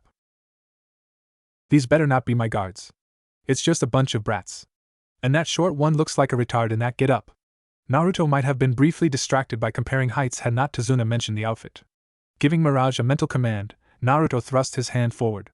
Having only ever seen Naruto draw Black Mirage by reaching into his chest, the assembled ninja were surprised when Black Mirage formed in Naruto's hand, the point of the blade resting less than an inch from Tazuna's throat. What was that about what I'm wearing? Naruto growled. Tazuna held very still, sweating badly. Delicately, Kakashi griped the tip of the sword and moved it from Tazuna's throat, noting the edge of Black Mirage was sharp enough to leave deep scrapes on his leather gloves just brushing against the sword. No need to be so uptight, Naruto. Tazuna is a client, after all. Snorting, Naruto called Black Mirage back into himself. Fine. But if I hear one more crack about my clothes, I'm going to give him nightmares. Sighing, Sarutobi stopped any further trouble by informing Team 7 of the mission parameters. Tazuna is a well-known bridge builder, and will need an escort back to the land of waves. So what the hell was that? Team 7 and their client were currently on the road to Wave Country, Tazuna safely in the center of their travel formation. Hearing the bridge builder's question, Kakashi looked up from his Ika novel. What was what? The Jounin asked, sounding amused. That. Tazuna spat quietly, pointing at Naruto. The thing with the sword. How'd he do that? Kakashi shrugged. I'm not quite sure, to be honest. Naruto found the sword in one of the most secured locations in Konoha. It is special, and only Naruto really knows anything about it. It teaches him things, displays odd traits. It seems to have increased his aggressiveness, so I would suggest not provoking him. It ends badly. Tazuna cast a nervous gaze at the blonde as Sakura spoke up. Sensei, why are we escorting Tazuna? Doesn't the Land of Waves have a ninja village? Kakashi sighed. Why couldn't just let him enjoy the perfection that was Ika? No, they don't. Ninja villages, like Konoha, represent an aspect of military might. All daimyos each have a standing army, mostly composed of samurai. It's a requirement for being a daimyo since like any leader you can't be a leader without some way of enforcing your less popular laws. A ninja village, on the other hand, is more akin to the special forces of a country's military forces. A ninja village requires considerable backing in order to remain hidden, and that's not even thinking about the sort of capital that it takes to fund the startup of a ninja village. So, only the larger, stronger, and wealthier countries can start and maintain a ninja force. The Land of Waves doesn't qualify. Enlightenment flashed across Sakura's face. So that's why he came to us? Basically. Kakashi agreed, taking note of the puddle in the middle of the road, despite a lack of recent rain. At the front of the pack of traveling Ninja Plus client, Naruto was deep in thought while communicating with Black Mirage. The sword was quizzing him on its abilities and special techniques. As sword and wielder passed the puddle in the road, Mirage stirred. Did I miss it raining lately? Naruto blinked. No, why? Mirage sighed. Naruto's ability to actually think was improving, but the boy had years of thick-minded obnoxiousness to overcome. Puddle in the road. No rain. Think like a genjutsu master, details, boy. Naruto cast a look back at the puddle, thinking about what the sword said. So it's an illusion? If it is, then what's it hiding? An explosive, an attacker, something. Stopping, Naruto reached into his ammo pouch and withdrew a kunai and an exploding tag. Wrapping the tag around the handle, Naruto turned and lifted his arm. You guys might want to move. Eyes wide, Team 7 scattered, Kakashi grabbing Tazuna. The sizzling tag and kunai hit the puddle as a pair of ninja with odd garb and slashed hidden mist forehead protectors appeared from its depths. Wearing blade claw gauntlets on opposing hands connected by a chain made of razor-edged links, the two Nuke-nin tried running from the explosion but took too long releasing their ambush technique. Boom! Reeling from being caught next to the explosion, either ninja put up much struggle when Kakashi took them down. A solid hit the back of both ninjas' head knocked them out. Clucking his tongue, Kakashi brought out a spool of ninja wire proceeded to tie up both men. I was hoping to confirm who they were after, but good job spotting them, Naruto. The tag might have been a bit much though. Naruto scratched the back of his neck, looking sheepish. Well, it's not like I know how to dispel someone else's genjutsu. I had to go with what I know. Kakashi made a mental note to teach Naruto genjutsu disruption techniques ASAP before turning to Tazuna. Well, given that I'm a jounin and my genin aren't exactly high-priority targets, I'm going to assume that the Demon Brothers were after you, Tazuna-san. Demon Brothers? Sakura asked, recovering from her scare about this whole situation. They're Chunin Nuke-nin from Hidden Mist. They specialize as tandem tactics and assassination. If they are here though, there will be more coming. These guys never work alone. Kakashi turned and stared hard at an already nervous Tazuna. Just who did you piss off, Tazuna-san? The bridge builder sighed, deciding that he wasn't going to be able to hide this any longer. Gato, of Gato Corporation. He's trying to kill me before I can finish the bridge. Sakura's nose scrunched up as she looked puzzled. Why would anyone want to kill you for building a bridge? Because, Tazuna sighed, he's trying to keep us from freeing ourselves. Seeing the blank looks on the ninjas' faces, Tazuna continued. A year back, a businessman named Gato came to Wave and started buying companies. Once he owned most of them, he started using strong-arm tactics to drive everyone else out of business. All too soon, Gato owned just about everything. He's been crushing us into nothing ever since. Nobody knows what he's doing. Tazuna's fists clenched. What kind of CEO buys everything and then runs into the ground? But my bridge could change all of that. It'll be a fresh source of hope and income. Kakashi coughed lightly. That's nice, but you lied about the mission ranking. Tazuna's sweat dropped. He'd really hoped they would have forgotten that during his speech. I had to. Wave is super poor thanks to Gato. Even the daimyo couldn't have afforded a more expensive mission and still finished the bridge. Kakashi popped his neck and sighed. Be that as it may, you falsely reported mission parameters and you got a severely underpowered team for this mission. We're going to have to return to Konoha. Tazuna decided that it was time to go for the soft underbelly. Sure, I understand. I'll just continue on alone, and Gato will kill me for trying to free Wave from his tyrannical grasp. My poor daughter will cry for days and my grandson will hate Konoha forever, but you got to do what you got to do. Goodbye ninja, goodbye world. Waving his hand dramatically, Tazuna started down the road to Wave. Fidgeting uncomfortably, Kakashi looked at his genin, who were all staring at him intently. Kakashi flinched. God damn it. Thanks again guys for changing your minds. Total victory. Kakashi glared at his genin who either smirked or smiled. Tazuna and Team 7 were at the moment being ferried across the strip of ocean that separated Wave from the mainland. Their ferryman was a scrawny and very nervous fellow, telling them to shut up any time one of them spoke. As waves slowly became visible through the thick fog surrounding it, the ferryman seemed less nervous, but he was still obviously not happy with transporting them. The moment they hit land, he ushered them off his boat and then took off as soon as they were all off of it. Ignoring the man's rudeness, Team 7 set off through wave towards Tazuna's house, on another shore of the country. The group traveled in silence, slightly freaked out by the fog. Kakashi was merely tense, more used to this kind of thing, but still. There is someone out there. It seems the demon brothers' backup arrived faster than I expected. I wonder if my genin have noticed yet? As if answering the unspoken question, Naruto snatched a kunai from his ammo pouch and whipped into the foliage to his left. Ignoring Sakura's shout about Naruto being stupid and a show-off, the blonde rushed after the kunai, reaching towards his chest. Then he froze. What the hell, a rabbit? Swearing mentally, Kakashi followed his student, fairly sure he knew what had happened since he felt something from the bushes too. Where Naruto was looking was a badly shaken rabbit with pure white fur. What the hell? What's a rabbit doing here? I could have swore I felt killing intent. Although curious about how Naruto knew what killing intent felt like, he was more concerned about the rabbit. That's a snow rabbit. The Jounin murmured out loud. Sakura and Sasuke looked at the man curiously, wondering why he was so distracted by a rabbit. They were just plain startled when he jerked upright and turned to the right side of the road. Down, incoming. The genin hit the deck. Kakashi tackled Tazuna, as an enormous sword spun the air with enough speed and power to generate a deep thrumming with its passing. Buzzing low over Team 7 and Tazuna, the sword swerved back up and embedded high up into a tree on the left side of the road. A moment later, a large muscular man wearing a gray harness, mist ANBU pants, and bandages concealing the bottom half of his face landed on the flat of the sword. The man laughed, crouching on his sword. Look at this. I came to find out why those bumbling idiots are late, and who do I find but copycat Kakashi? It's going to be a real honor to kill the man they say has stolen a 1000 techniques. Bracing one foot on the tree, the man tugged his sword free and fell to the ground, catching the oversized blade over his back without harm. Tell you what, Kakashi, give me the old man and I'll let your snot-nosed brats run home with their tails between their legs. Zabuza Momochi, the devil of the hidden mist. That's a very generous offer, Zabuza, but I'm going to have to decline. Kakashi reached for his forehead protector, shifting it up off of his eye. Team 7, guard Tazuna, don't let Zabuza get to him. Zabuza perked up. Oh, unleashing the Sharingan so early? I feel honored. Sasuke's head snapped towards his teacher. Kakashi has the Sharingan. How does anybody but an Uchiha have the Sharingan? Sasuke's eyes narrowed. He was definitely going to have to look into this. Now then, let's get started. Zabuza raised his hands in an odd seal.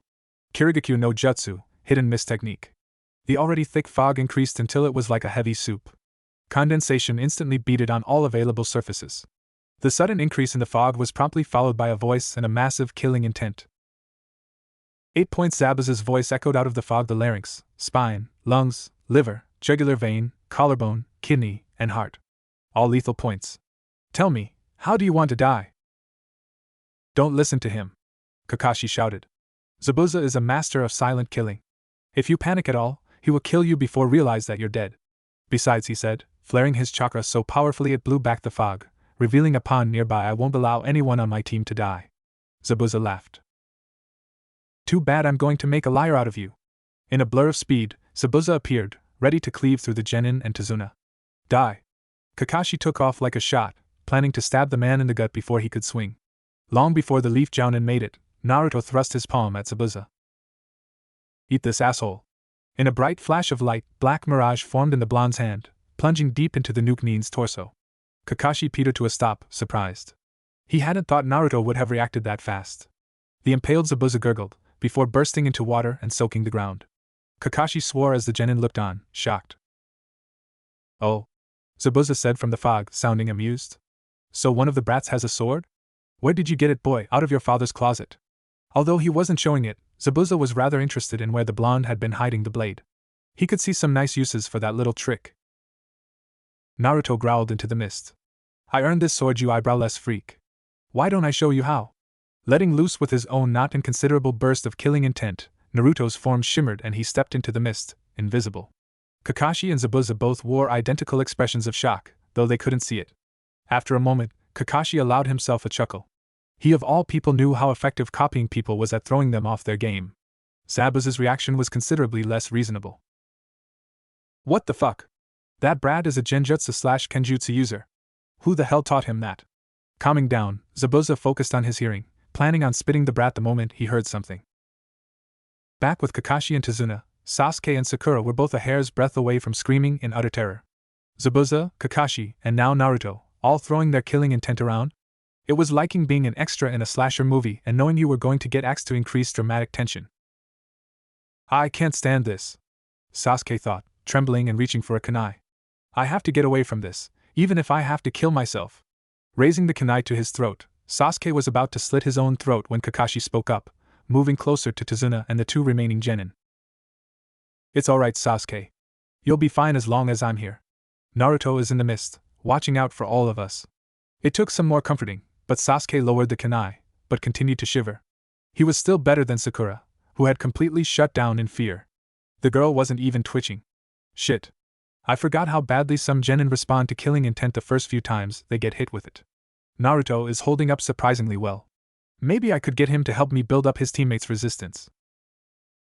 Out in the mist, Zabuza was discovering some grudging respect for the blonde brat. The devil of the mist still hadn't heard the brat make a sound and the little shit had almost tagged him once. If this little bastard had been in mist when I left, I would take him as my apprentice in a heartbeat. I can't drag this out forever, maintaining the mist will drain me eventually. Guess I'm going to have to risk it. Good thing I've got a backup plan. Sneaking towards his target, Zabuza readied himself and his trap. Surprise Kakashi!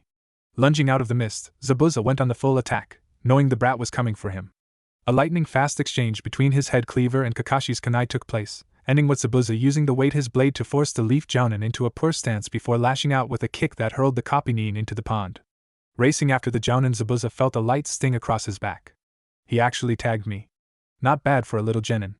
Appearing over Kakashi, who was noting the unexpected weight of the water in the pond, Zabuza held out a hand, the other in a seal. Sura no Jutsu, water prison technique. A large bubble of water formed around Kakashi, arresting all movement. Chuckling, Zabuza allowed the mist to dissipate. Tazuna and Sasuke stared in horror at the trapped leaf jounin. Sakura twitched heavily, struggling to come out of the killing intent-induced bodily lockdown. Forming a water clone, Zabuza sent it right at Tazuna. Your little blonde friend showed some promise, but it's over now, brats. Run!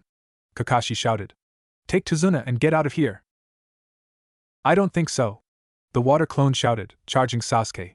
A moment before it got in swinging range, it was sliced in half by something unseen.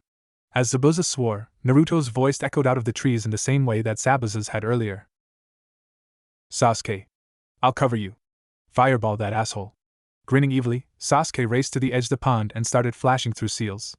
Cursing, Zabuza tried to form another water clone, but the thing was sliced before it even finished forming. Gakkaku no Jutsu, great fireball technique. Dropping his water prison, Zabuza raced away from the flames as Kakashi recovered and smiled at his students. Thank you, boys. You'd better get back though, the time for playing around is over now. Turning to face Zabuza, Kakashi set himself in a ready stance. Eyeing the distance between each other, both jounin started forming hand seals at the same time. Suryuden no Jutsu, water dragon projectile technique. Roaring, twin dragons rose from the pond and lunged. Biting onto each other, the technique struggled for dominance shortly before collapsing. Damn it! The whole lot of you are really starting to piss me off. Starting another round of seals, Zabuza noted bitterly that Kakashi was once again performing the same seals at the same speed as him. Talk about monkey see monkey do. What am I going to? Gurk. The gurk was Zabuza suddenly finding his entire world upside down and backwards. His entire perception was shot, and shifting lights burned into his eyes, stunning him. It was one of the most disorienting genjutsu that the nuke nin had ever been put in, and it worked like a charm. Zabuza was shakily attempting the last few seals when he heard Kakashi shout the name of the technique that both jounin had been forming. Daibakufu no Jutsu, Grand Waterfall Technique. Ah shit, Zabuza managed weakly before the jutsu slammed into him like a tidal wave. Carried helplessly in its current, Zabuza was pounded into a tree trunk with almost crippling force, driving the air from his lungs. Gasping, he struggled to recover as Kakashi appeared and twirled a kunai into his hand. This is it for you, devil. Giving a short wheezing laugh, Zabuza looked up at Kakashi. Maybe, he whispered. But at least I got to see that my style will live on. Nodding in acknowledgement, Kakashi prepared to throw. Thwip thwip. Kakashi blinked, surprised by the sudden appearance of Samban in Zabuza's throat as the devil of the mist himself fell over looking shocked. As Kakashi's students and Tazuna came over, A single hunter nin wearing hidden mist insignia came out of hiding and crouched over Zabuza's body. Thank you all for weakening Zabuza. He would have been impossible for me to take down on my own. The hunter nin spoke with a very soft and sweet voice, obviously young, not short. A fact that no one missed, not even Sakura, who was recovering now that the killing intent was gone. No problem, Hunter-san. Glad to help out, right my little genin? The genin just sort of stared at the hunter nin, not sure what to say. Naruto wanted to get in the hunter's face about taking Team 7's kill, but was busy trying to get Black Mirage to stop bitching about fame-stealing sneak thieves. If you'll excuse me, I have to dispose of the body. Grabbing Zabuza and the man's sword, the hunter nin disappeared in a Mizu Shunshin. Waiting a moment to take sure the hunter nin was gone, Kakashi dropped to the ground with a groan. Using a trembling hand to recover his Sharingan eye, Kakashi turned his head to his students. I'm going to need help getting to Tazuna's house. Obito's eye is so helpful, but it eats chakra like nothing else, especially when I use it to hypnotize someone from that range. Ignoring his students' grumbles, Kakashi allowed himself to be dragged away. Tsunami, I'm home. Head snapping up, a woman in her 20s was relieved to see her father walk in the front door. Father! You're back! As she walked to the door to hug him, Tsunami noted the barely conscious gray-haired man being carried by a blonde with the strangest clothes she'd ever seen and followed by dark-haired and eyed boy in equally dark clothing next to a pink-haired girl wearing red and white. Father, she asked slowly, who are these people? Tazuna beamed. Ninja from Konoha.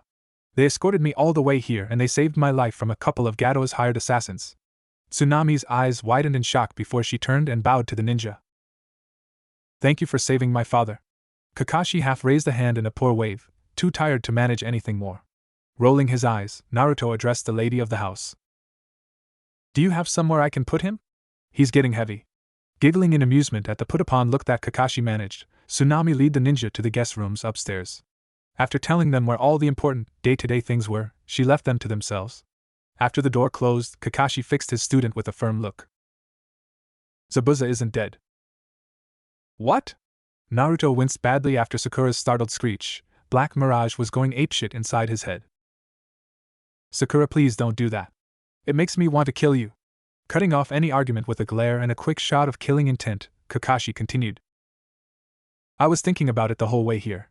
That hunter nin should have dealt with Zabuza's body right there. Since they didn't. He's not a hunter nin. Probably one of Zabuza's minions. Sasuke scowled as he said the last part. Just dealing with Zabuza alone had been unsettling enough. Add in another attacker. Kakashi nodded. Starting tomorrow, I'm going to teach you all a technique. Get some rest tonight and try not to worry our hosts. I'll inform Tazuna about this tomorrow in private. Dismissed. In a small clearing, a masked hunter nin hummed softly as they unrolled a specialized medical kit. Grabbing a pair of scissors, the masked figure went to cut through the bandages around Zabuza's mouth. Their hand was stopped when Zabuza shot up and grabbed the hunter nin's wrist. Do you always have to hit me in the neck? It leaves me achy every damn time. The hunter nin giggled. The neck has less muscles, Zabuza-sama, so it's easier to hit the right points. Besides, you know I hate scarring your body. Zabuza ignored the teasing tone that his minion took on at that last comment. Haku talked a good game, but was rarely able to follow through. Well, did you get anything? Yes, Zabuza-sama. I believe I know how you could counter copycat Kakashi. I'm sorry that I don't have anything for the blonde boy. He was gone before I realized what was happening. Zabuza grunted. Doesn't matter. Tell me your plan. Breakfast was interesting to say the least. At the morning meal, Team 7 was introduced to Tsunami's son, Inari. Inari was a young boy who somehow carried an aura of doom and gloom more intense than what usually followed Sasuke around. After eating, Kakashi took Tazuna to one side and explained that Zabuza wasn't dead. Tazuna, fearing for his family, had told Tsunami and Inari to be careful, that some of Gato's assassins were still running around. Tsunami had gasped in fright and Inari, to the surprise of the ninja, just snorted something that sounded like of course he does. Still, it wasn't their problem, and the ninjas soon headed outside to begin training. Using a cane as support, Kakashi led them a short ways into the trees before turning to face his students. Today, I'm going to teach you to climb trees. Seeing the disbelieving looks, Kakashi decided to clarify. Without your hands. Channeling just a bit of chakra, Kakashi walked a short way up and then back down the tree trunk. The Jounin chuckled a bit seeing their gobsmacked expressions. Tree walking is considered a basic chakra control exercise, and a primer for water walking like you saw me and Zabuza doing. The trick to tree climbing is to gather chakra at the soles of your feet. Producing 3 kunai, he tossed them at his student's feet. Use this to mark your progress. Now if you'll excuse me, I'm off to play invalid. As soon as Kakashi limped out of sight, the 3 genin grabbed the kunai and got started. The surprise of both boys, Sakura was able to successfully climb to the top of her tree in 2 tries. Feeling irked, Sasuke and Naruto took to the practice with real fervor. Feeling bored, Sakura hung around to cheer on her crush. Slam! Tazuna, Tsunami, Inari, and Kakashi all looked up as the genin of Team 7 stormed into the living room in time for dinner. Well, Sasuke stormed anyways. Sakura and Naruto followed him at more sedate paces. The pinkette was looking nervous and a little worked up, Naruto just looked smug. Oh, done already? Me and Sakura are, Naruto said, shooting a smirk at Sasuke, who clenched his fists in anger. Heck, if you show us a few more techniques, I bet I could take down Gato's thugs single-handedly. Naruto laughed, obviously joking, but Inari didn't quite take it that way. Shut up. Just shut up. You think you can laugh about Gato, but he's going to kill you all, Naruto snorted. As if I'd die that easily. You will. You'll die just like everyone else who tried to play hero. You're nothing a loudmouth idiot who's going to die when Gato sees you.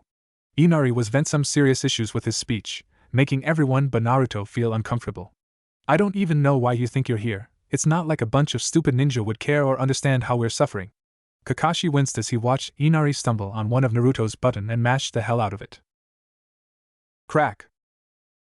Bringing his fist down, Naruto smashed the dinner table in half without really realizing it.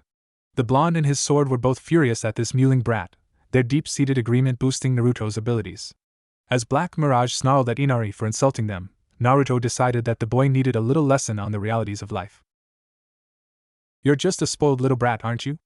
Although they all knew it was Naruto talking, it did not sound like him. It was far too low and dangerous. A predator's purr. You think that just because things look bad, you can throw yourself a pity party and have everyone kiss your ass, is that it? Well, I got news for you. Your life is a fucking vacation compared to my childhood. You have a family that loves you, a home to come to, and all the support you could want. Naruto's chakra began to burn in his fury, becoming plainly visible to all and sundry. Holy Kami, Sakura breathed, having never realized that Naruto had that much chakra. I've never met my parents, I don't even know their names or what they look like and probably never will.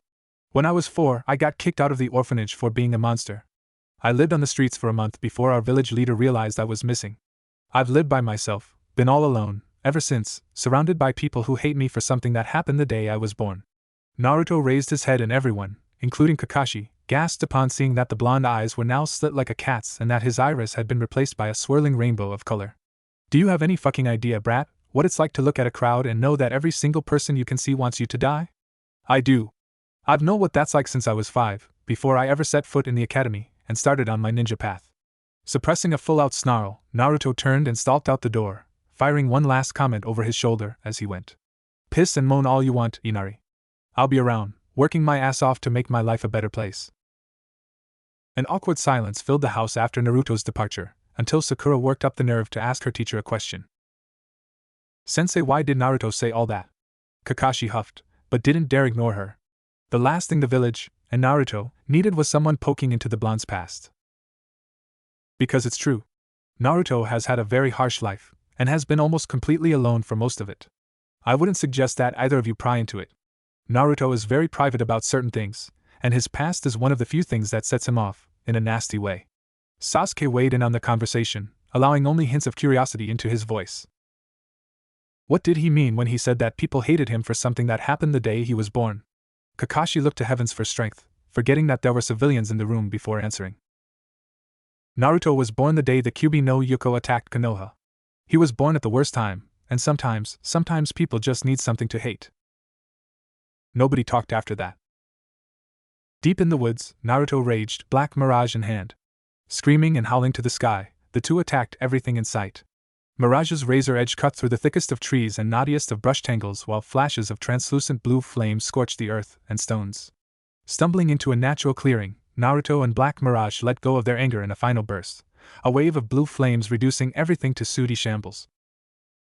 Humming softly, Haku strolled through the woods of Wave with a serene smile dancing on the face of the full hunter Nin. The sun shined brightly, bringing cheer to the oppressed island, and luring out the woodland creatures whose frolicking delighted the gentle-natured teen. Following the flight of a small sparrow that had caught Haku's attention, the teen eventually came across an unexpected scene, an ugly scar of a clearing carved into the forest with fire. Gasping in shock at the sheer devastation done to the area, Haku's herb basket hit the ground. Shinobi-trained gaze taking in everything, Haku's eyes soon fell upon the cause of this destruction. Tensing slightly, Haku stalked into the clearing towards the culprit.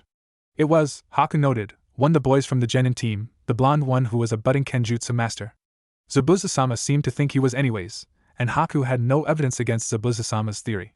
Kneeling next to the boy to get answers for the damage to the clearing, Haku noticed that the boy's strange but well-made sword was not nearby. Carefully, Haku reached out. "Ninja-san, wake up." The boy started awake, one fist swinging wildly. Haku dodged it, amused. Zabuza-sama tended to do the same thing when he woke up, only with his cleaver in hand. Haku waited patiently as the boy finished waking up before talking again. "Ninja-san, why are you sleeping out here? Won't you catch a cold?" Naruto rubbed his eyes, shaking his head. "No, I'll be fine, miss." "What are you doing out here so early?" Haku's smile widened. "Oh, I was picking herbs to help my sick friend Ninja-san, when I saw what happened to the clearing." Naruto winced. "Yeah, sorry about that. I was pretty upset about something last night, and one of my powers kinda got away from me." Naruto paused as something occurred to him. Inclining his head towards Haku, Naruto chuckled sheepishly. "I'm sorry, my name is Naruto Uzumaki, what's yours?" Haku giggled, stunning Naruto, who thought it was one of the sweetest and gentlest sounds he'd ever heard. Mirage chuckled quietly. "I'm Haku. Tell me, Uzumaki-san, why were you upset, if you don't mind me asking?" Naruto flashed Haku an uncomfortable smile. "It's a bit personal, Haku. I'd rather not talk about it. Tell you what though," the blonde said, rising to his feet and offering a hand to Haku. "I'll escort you where you need to go, as a thanks for checking on me." Haku giggled again. "Thank you, Naruto-san." The two chatted as they walked, Naruto doing most of the talking. Haku was pleased to let him do so, subtly guiding the conversation to learn the most possible about Zabuza-sama's enemies. Despite Haku's disarming appearances and manner of speech, Zabuza's tool was not skilled enough conversational to avoid arousing suspicion from the ancient sword-sharing room in Naruto's head. "You realize that this little beauty is pumping you for information, right?" Naruto frowned, surprising Haku. "She is not. She's just curious about ninjas." Mirage scoffed. "While I'm pleased that you're seeking companionship with someone other than the harpy, she's digging for something. It wouldn't be the first time someone sent a pretty face to finish what the brutes failed at." Naruto shot a sideways look at the girl at his side, suddenly reminded that Zabuza had just recently tried to kill them and their client. Haku noticed the change in the atmosphere between them and began getting ready for a quick retreat. Still, Naruto said and did nothing, quietly following Haku as the kimono-clad youth gathered various herbs. The older teen eyed the blonde, wondering if he would recognize the actual purpose of the herbs Haku was gathering, but Naruto knew nothing about plants except a few edible species, and Mirage's knowledge was limited to the herbs and plants that had mind-influencing effects. Finally finishing, Haku stood and brushed off a few clinging pieces of debris. "Thank you for watching out for me, Uzumaki-san." Naruto grunted noncommittally, still turning over Mirage's comments in his head. Haku began to walk away, pausing only at the edge of the small, undamaged clearing they had found. "By the way, Uzumaki-san, I'm a boy." Gaping at Haku, who was walking away giggling, Naruto barely heard Mirage laughing. "Bwa ha ha ha, damn, it's been a long time since I've seen a trap that skilled." "Sensei, shouldn't we look for Naruto now? I know he's an idiot, but he is a Konoha ninja. We stick together, right?" Kakashi sighed. Sakura meant well, he knew, but hearing her ask that question again and again was starting to work his nerves. Maybe the nerves of everyone else too, if the looks that Tazuna and Tsunami were sending the Pinkhead's way were any indication. "Sakura," the Jounin started.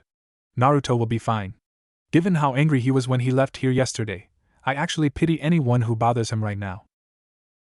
Sakura looked outside nervously at falling dusk, almost 24 hours after Naruto had stormed out of the house. "Still." Sasuke grunted, handling his bowl and chopsticks with hands that shook lightly from the amount of chakra he had expelled practicing earlier. "The dude Naruto will be fine, Sakura. We both know how creatively vindictive he can be when he's mad, even before he found that damn sword. Stop bothering us about him." As Sakura finally settled down, Sasuke's own thoughts stewed. It was harder than he thought to stop addressing Naruto as the dead last, but the blonde had proven without doubt that he didn't wear that title anymore. Since finding the sword, Naruto had become powerful enough, fast enough to unsettle the last Uchiha in Konoha, but he comforted himself with thoughts of his own rise once his Sharingan activated. Everyone was pulled from their thoughts when the front door banged open and Naruto slumped in, looking frustrated. Spying everyone gathered around the table, Naruto headed over. Kakashi-sensei. That hunter that was working with Zabuza, would you say that they're about this tall and feminine? Naruto held his hand flat, a little above his head to demonstrate the right height. Kakashi blinked with the rest of the table, wondering why Naruto was asking. Yes, that sounds right, why? Nothing. Naruto said quickly. I'm going to go upstairs and go to sleep, Kakashi-sensei. Kakashi quirked an eyebrow. Ooh, not hungry? The blonde waved it off, mounting the stairs. Nah, I ate already. Oh, and don't worry, but I'm going to be training with Mirage while we wait for Zabuza to recover. Kakashi hummed. What if I had some training planned? Naruto paused, shooting a disbelieving look over his shoulder before bursting into laughter. The blonde staggered up the stairs and out of sight, laughing the whole way. At the table, Sasuke and Sakura looked at Kakashi knowingly. The Jounin ignored them. Well, that was rather rude of the little bastard. The next few days passed quietly for all sides. Gato and his men caused little trouble for the people of Wave. The businessman was waiting for Zabuza and his pet freak to make their move, so the grubby and greedy dwarf could make his move. Not that the two missing ninja knew it. Zabuza was healing quickly, making plans for an assault on the bridge while Haku loyally watched over him. Team 7 was busier. Sasuke had mastered tree climbing, making it to the top of any of the local trees without problem. Sakura neglected continuing her tree climbing practice, having given no thought to the benefits it would have on her chakra stamina. Once Sasuke and Sakura could perform the exercise without screwing up, Kakashi moved on to taijutsu practice and polishing their kunai and shuriken throwing skills, touching up the basic combat skills of the students that were present. Naruto was behaving like a ghost, making Team 7 and Tazuna's family nervous. The blonde appeared only to sleep, and almost never ate at the house, always claiming that he'd eaten elsewhere. As the days passed, Kakashi and Zabuza both recovered. Once the Leaf Jounin finished healing up, he went on edge, knowing that Zabuza was soon to follow. The day Kakashi, Sakura, and Sasuke headed out with Tazuna to guard the man, and Naruto still slumbered away upstairs, the experienced Jounin knew, instinctively, that it was the day. As the bridge builder and bodyguards disappeared around the bend of the road, Kakashi chuckled, surprising his company. Let's see what you've been up to, Naruto. Singing an old folk song under her breath, Tsunami washed the morning dishes with the ease of long practice. While the mother of one could feel the tension that lay lightly on the ninjas guarding her father, Tsunami was actually quite relaxed herself. Gato's goons hadn't been in town for a while, and with ninja around, the civilian couldn't help but think that everything would be okay. Once her father's bridge was finished, Gato's stranglehold on Wave would be ruined and their country would recover. Tsunami was just finishing the last few notes of her song when the front door was hacked into 4 pieces. Shrieking in surprise, Tsunami whirled to see 2 of Gato's favorite hired goons stepping in the doorway with cruel smirks on their faces and katanas in hand. That's the bitch the boss wants, right? The bridge builder's daughter? The smaller, silver-haired thug nodded, bored. Yeah, that's her. Grab her. The more heavily scarred thug grinned and licked his lips. You know, the only thing I got to cut up on the way over here was just a stupid pig. Since the boss wants you alive, I can't cut ya. But I wouldn't mind if you entertained us in another way. Tsunami shuddered, the goon's obvious intent to rape her sending waves of terror up and down her spine. Backing away from the men, Tsunami prepared to run out the back door and for help when her plans were abruptly ruined. Mom, what's happening? Tsunami froze, spotting her son at the base of the stairs. Inari, no! Why didn't you hide? He, the scarred goon chuckled. Well, whatcha know, the boss didn't say anything about the brat. I'm going to cut him good. Tsunami thought furiously. Inari was too old and heavy for her to carry to the bridge, and too young and slow to outrun Gato's men. If she went with them to save her son, the men would. They say that necessity is the mother of invention. Luckily, desperation is necessity's cousin. Seeing Inari standing on the foot of the stairs sparked a memory and an idea. Acting on it before the situation got any worse, Tsunami darted to her son, surprising the goons as she grabbed Inari and ran up the stairs screaming. The thugs stared. What the hell was the bitch thinking, running to the 2nd floor? What was she going to do, crawl out a window? Naruto stirred when he heard a woman shriek downstairs. Grunting, the blonde forced himself to his feet, blinking away the sleep from his eyes. Ugh, what's going on? More screaming and rapid thumping caught his attention, injecting a little awareness into his veins. Huh! With a crash, Tsunami burst through the bedroom door, clutching Inari. Naruto-san!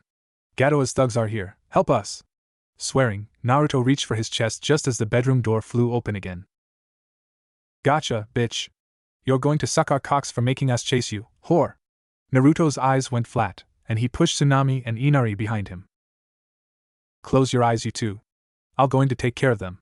Tsunami obeyed, clasping one of her hands across Inari's eyes. Either way, she didn't want him to see how this ended. The two thugs laughed, stepping apart. You're a balls a little runt, but just how do you plan on taking us on? Naruto snarled, eyes flashing as he reached into his chest. Like this, you bastards! Schlunk. Schlurk. Thump thump. Tsunami murmured comforting words to her son, as the boy whimpered. No doubt the sickening sounds of a man being stabbed and sliced were bringing up memories of Kaisa's death. Silence reigned in the room for a short time before the sound of cloth being torn and wiped over something reached Tsunami's ears. Opening her eyes, Tsunami was confronted with the sight of Gato's men lying lifelessly on the floor, their blood pouring from clean stab wounds on their chests. Naruto stood above them, cleaning his sword with what looked to be part of the silver-haired swordsman's shirt. The woman caught the look in the young blonde's eyes and shuddered. They were cold and furious, flecks of different colors dancing through his crystal blue orbs. Seeing the movement, Naruto sighed. I'm sorry for making a mess in your house, Tsunami-san, but I don't like rapists. Tsunami stared as Naruto finished cleaning his sword. Dropping the ripped cloth, Naruto ducked down and grabbed a pouch from his bedside. Tsunami-san, I'm going to check on my team at the bridge, okay?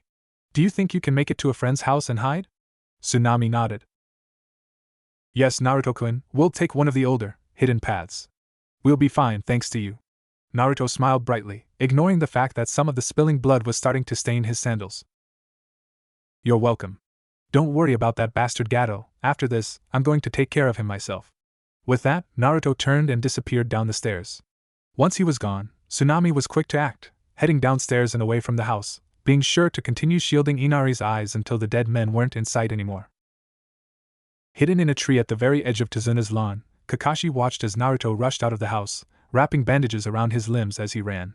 Less than a minute later, Tsunami fled the house on one of the lesser-used footpaths nearby, carrying her son. Both looked shaken, but unharmed.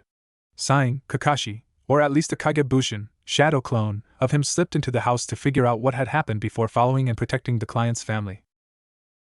The moment Team 7 and Tazuna got in sight of the bridge, Kakashi knew his battle-honed instincts had been right. Scattered across the bridge were the corpses of what few workers had stayed on Tazuna's project despite Gato's scare tactics, having paid for their bravery and determination with death. Bowing his head in a moment of silence for the loyal souls, Kakashi noted that his two present genin and Tazuna seemed shocked into utter silence. Not surprising. Sakura and Tazuna had never seen such things, and Sasuke was no doubt recalling the horrors haunting his past. Stepping past them, Kakashi raised his hand to his leaf emblem/eye patch, ready to slide it up at a moment's notice. Zabuza, you could just have scared them off. A deep chuckle echoed over the oceanfront as Zabuza and his subordinates stepped out the mist that was thickening around the area. Maybe. The devil of the mist agreed, smirking behind his bandages. But I was bored, and my contract with that worm Gato includes the stalling of the construction of this bridge. Happy coincidence, right? Monster. Sakura whispered, terrified. Zabuza-sama. The masked ninja spoke, their soft voice carried to Team 7 only by the acoustics of the area. The blonde one is missing, and the pink and dark-haired ones are shaking. Sasuke snarled. I'm not shaking in fear, but excitement. Zabuza let out a rough laugh as the masked ninja tilted their head slightly. I didn't mention anything about fear, ninja-san. Only Kakashi's voice kept a furious Sasuke from hurling kunai at the implied insult. Oh, Naruto? He's just taking care of other business, as am I. Everyone looked at the jounin, surprised at the comment, but he merely smiled mysteriously and gestured to Tazuna. Sakura, guard our client. Sasuke, take care of Zabuza's assistant please. Zabuza chuckled again, looking at his living tool. Can you handle him, Haku? The now-named masked ninja nodded lightly. Of course, Zabuza-sama. Do not worry about him. Zabuza grinned, making a single, practiced gesture. Let me set the stage then. A moment later, a half-dozen water clones formed from the mist and attacked. Sasuke met the charge, his right arm moving in a blur, having drawn a single kunai. Sliding between the water clones with his newly improved speed, Sasuke smirked as the water clones now behind him splashed back into water. Oh! Zabuza crooned in mock admiration. A quick series of precise, tiny little cuts to dispel my clones. The little brat is pretty quick. You think you can still handle him, Haku? The masked ninja merely nodded, and then moved. Sasuke was surprised by the rapid rush, but still easily blocked the attack, a hand full of Saban needles. Pushing against Haku for superiority, Sasuke maintained his smirk. If that is as fast as you can go, then you are going to lose here. Haku giggled, shocking Team 7 with the carefree air to it. Even if it was Ninja-san, it doesn't matter for two reasons. Zabuza-sama has kindly provided me with plenty of water, and you cannot form seals one-handed. The giggling ninja raised their free hand, rapidly flipping through seals. A weakness I do not share. One-handed seals? Kakashi whispered, shocked. Sasuke, get out of there! The Uchiha Genin grimaced, seeing scores of needles made from eyes forming on the ground and floating up to surround him in a heartbeat. Sensatsu Suisho, death by 1,000 flying water needles. Seeing the needles launching at him, Sasuke knew he had one chance at this. Using an idea from one of the mistakes made during the tree climbing training, Sasuke overcharged chakra to his feet and flew into the air over the attack. Calling on the acrobatic talent he'd nurtured his whole life, Sasuke recovered from the clumsy launch and landed with cat-like grace, ready to fight. Is that best you can do? Kakashi gave a chuckle of his own, pleased to see an inventive use of basic training from one of his students. Zabuza eyed the other jounin suspiciously. What are you laughing for, copycat? Kakashi smiled broadly, scrunching his face in an odd way due to mask and eye patch/emblem. I'm just proud of them, my students. Sakura is one of the very smartest kunoichi of her generation. Sasuke is one of the elite, one of the last Uchiha alive. And Naruto, he and his sword can speak for themselves. Right, Naruto? Zabuza swore, recalling the blonde stealth jutsu as the kenjutsu-using brat snorted, still hidden. How did you know I was here, sensei? Kakashi tapped his nose. You're good for a genin, Naruto, but there is a reason I'm a jounin. Watch Sasuke's back, would you? Zabuza snarled at the casualness of the request. I guess since everyone is here anyways, let's really get this started. Kirigakure no Jutsu, hidden mist technique.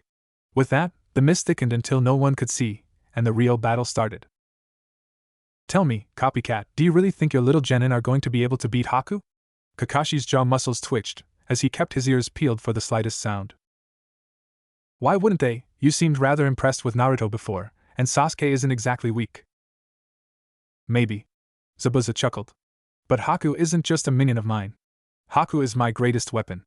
I've trained Haku in all aspects of the ninja profession, focusing on nothing but crafting the finest tool. And I've succeeded. Haku is strong, stronger than me even, especially with all this water to feed my tool's Hayatan bloodline. Kakashi's eye widened. Shit!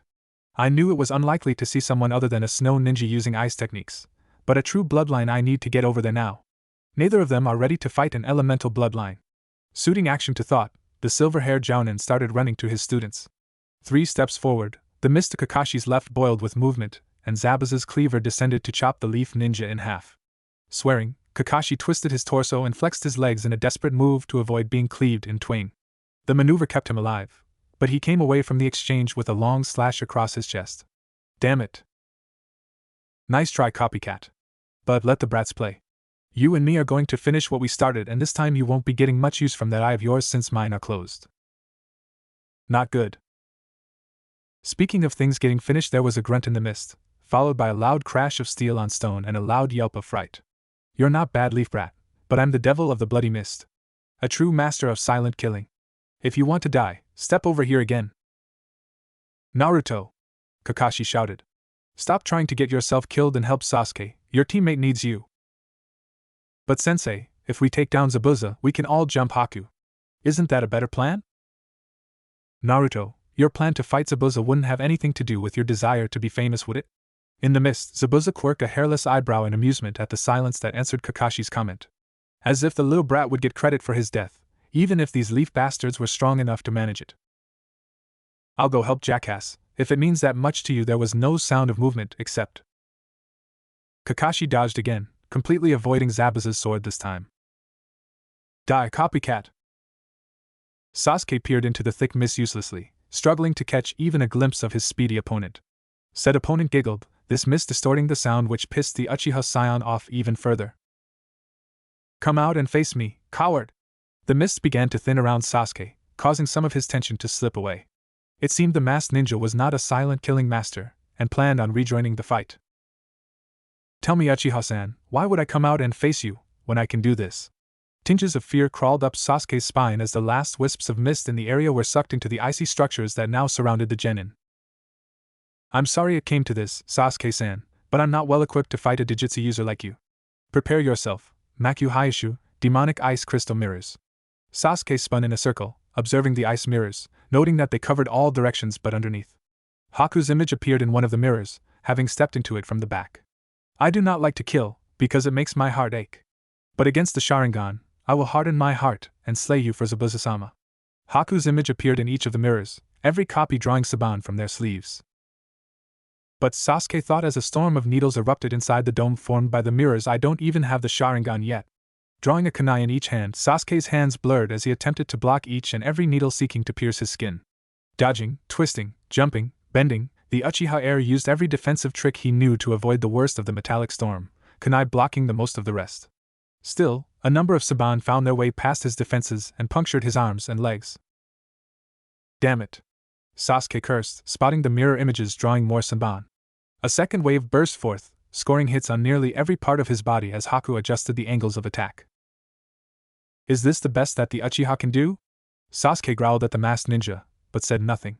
Instead, the dark-haired ninja pushed chakra into his legs and made a mad dash for one of the spaces between the hovering mirrors. A few feet away from freedom, a blur crossed Sasuke's vision as he felt a sharp kick to the chest that tossed him back into the dome. That bastard! Sasuke thought furiously. He's not throwing needles from inside the mirrors, he's jumping outside them and attacking me at incredible speeds. All I need to fight him is to just see him move. A loud crash outside the dome barely registered on the minds of the two combatants, as a flash of red danced unseen across Sasuke's eyes. Moments later, a third wave of Saban flew out. This time, knowing what to look for, Sasuke saw glimpses of movement between the mirrors from Haku's attacks, letting the Leaf Ninja better predict and evade the needles. Haku noticed the improvement, but still didn't see the telltale red of the Sharingan. Strange, but it could dealt with. You're getting better at dodging my needles. I suppose I must step things up. This time, the mirror Hakus removed a double handful of Saban. Sasuke braced himself, fingers twitching. Let the masked fool speak, he'd be dealt with soon enough. As the fourth wave started, Sasuke dropped his kunai and started rapidly flashing through hand seals, accepting a few senbons as a price for victory. Gakaki no Jutsu, Great Fireball Technique. Aborting the attack in surprise, Haku retreated inside the mirrors. You missed. Haku noted calmly. Gakaki no Jutsu, Great Fireball Technique. Sasuke roared, aiming his next fireball straight at one of the mirrors in an attempt to open a way out. Moments later, the fireball ended to reveal the mirror still standing, undamaged. I'm afraid my mirrors are unbreakable. Such weak fires cannot melt them. Sasuke gave a slightly manic laughter. I never thought I'd say this, but I wish Naruto and his exploding notes were here. Wish granted. A full 20 exploding notes went off all at once, lashing at Haku's mirrors with heat and force, sending a wave of smoke and pressure charging across the bridge and over the combatants. Both Sasuke and Haku, caught in the middle of it, flinched. In the heart of the mist, Kakashi and Zabuza slashed at each other furiously, having clashed too closely to disengage. Kakashi wielded two kunai in a manner similar to his trapped student, while Zabuza continued to swing his massive cleaver. Both jounin were bleeding from open wounds, panting lightly from exertion. Not bad, copycat. Holding me off even without your precious eye. Oh. Kakashi made a senseless noise of acceptance. Thank you for the compliment. Heh. You're still going to die. Maybe. Maybe N. K-boom. The bridge seemed to jump from the force of the explosion, shaking the jounin on their feet. A half moment later, a wave of wind and pressure blew through their fight, knocking aside Zabuza's summon mist. There was a brief second, where all was clear, allowing Kakashi to see a frightened Sakura still guarding Tazuna, the ice mirrors surrounding Sasuke, and a shocked Zabuza standing in front of him.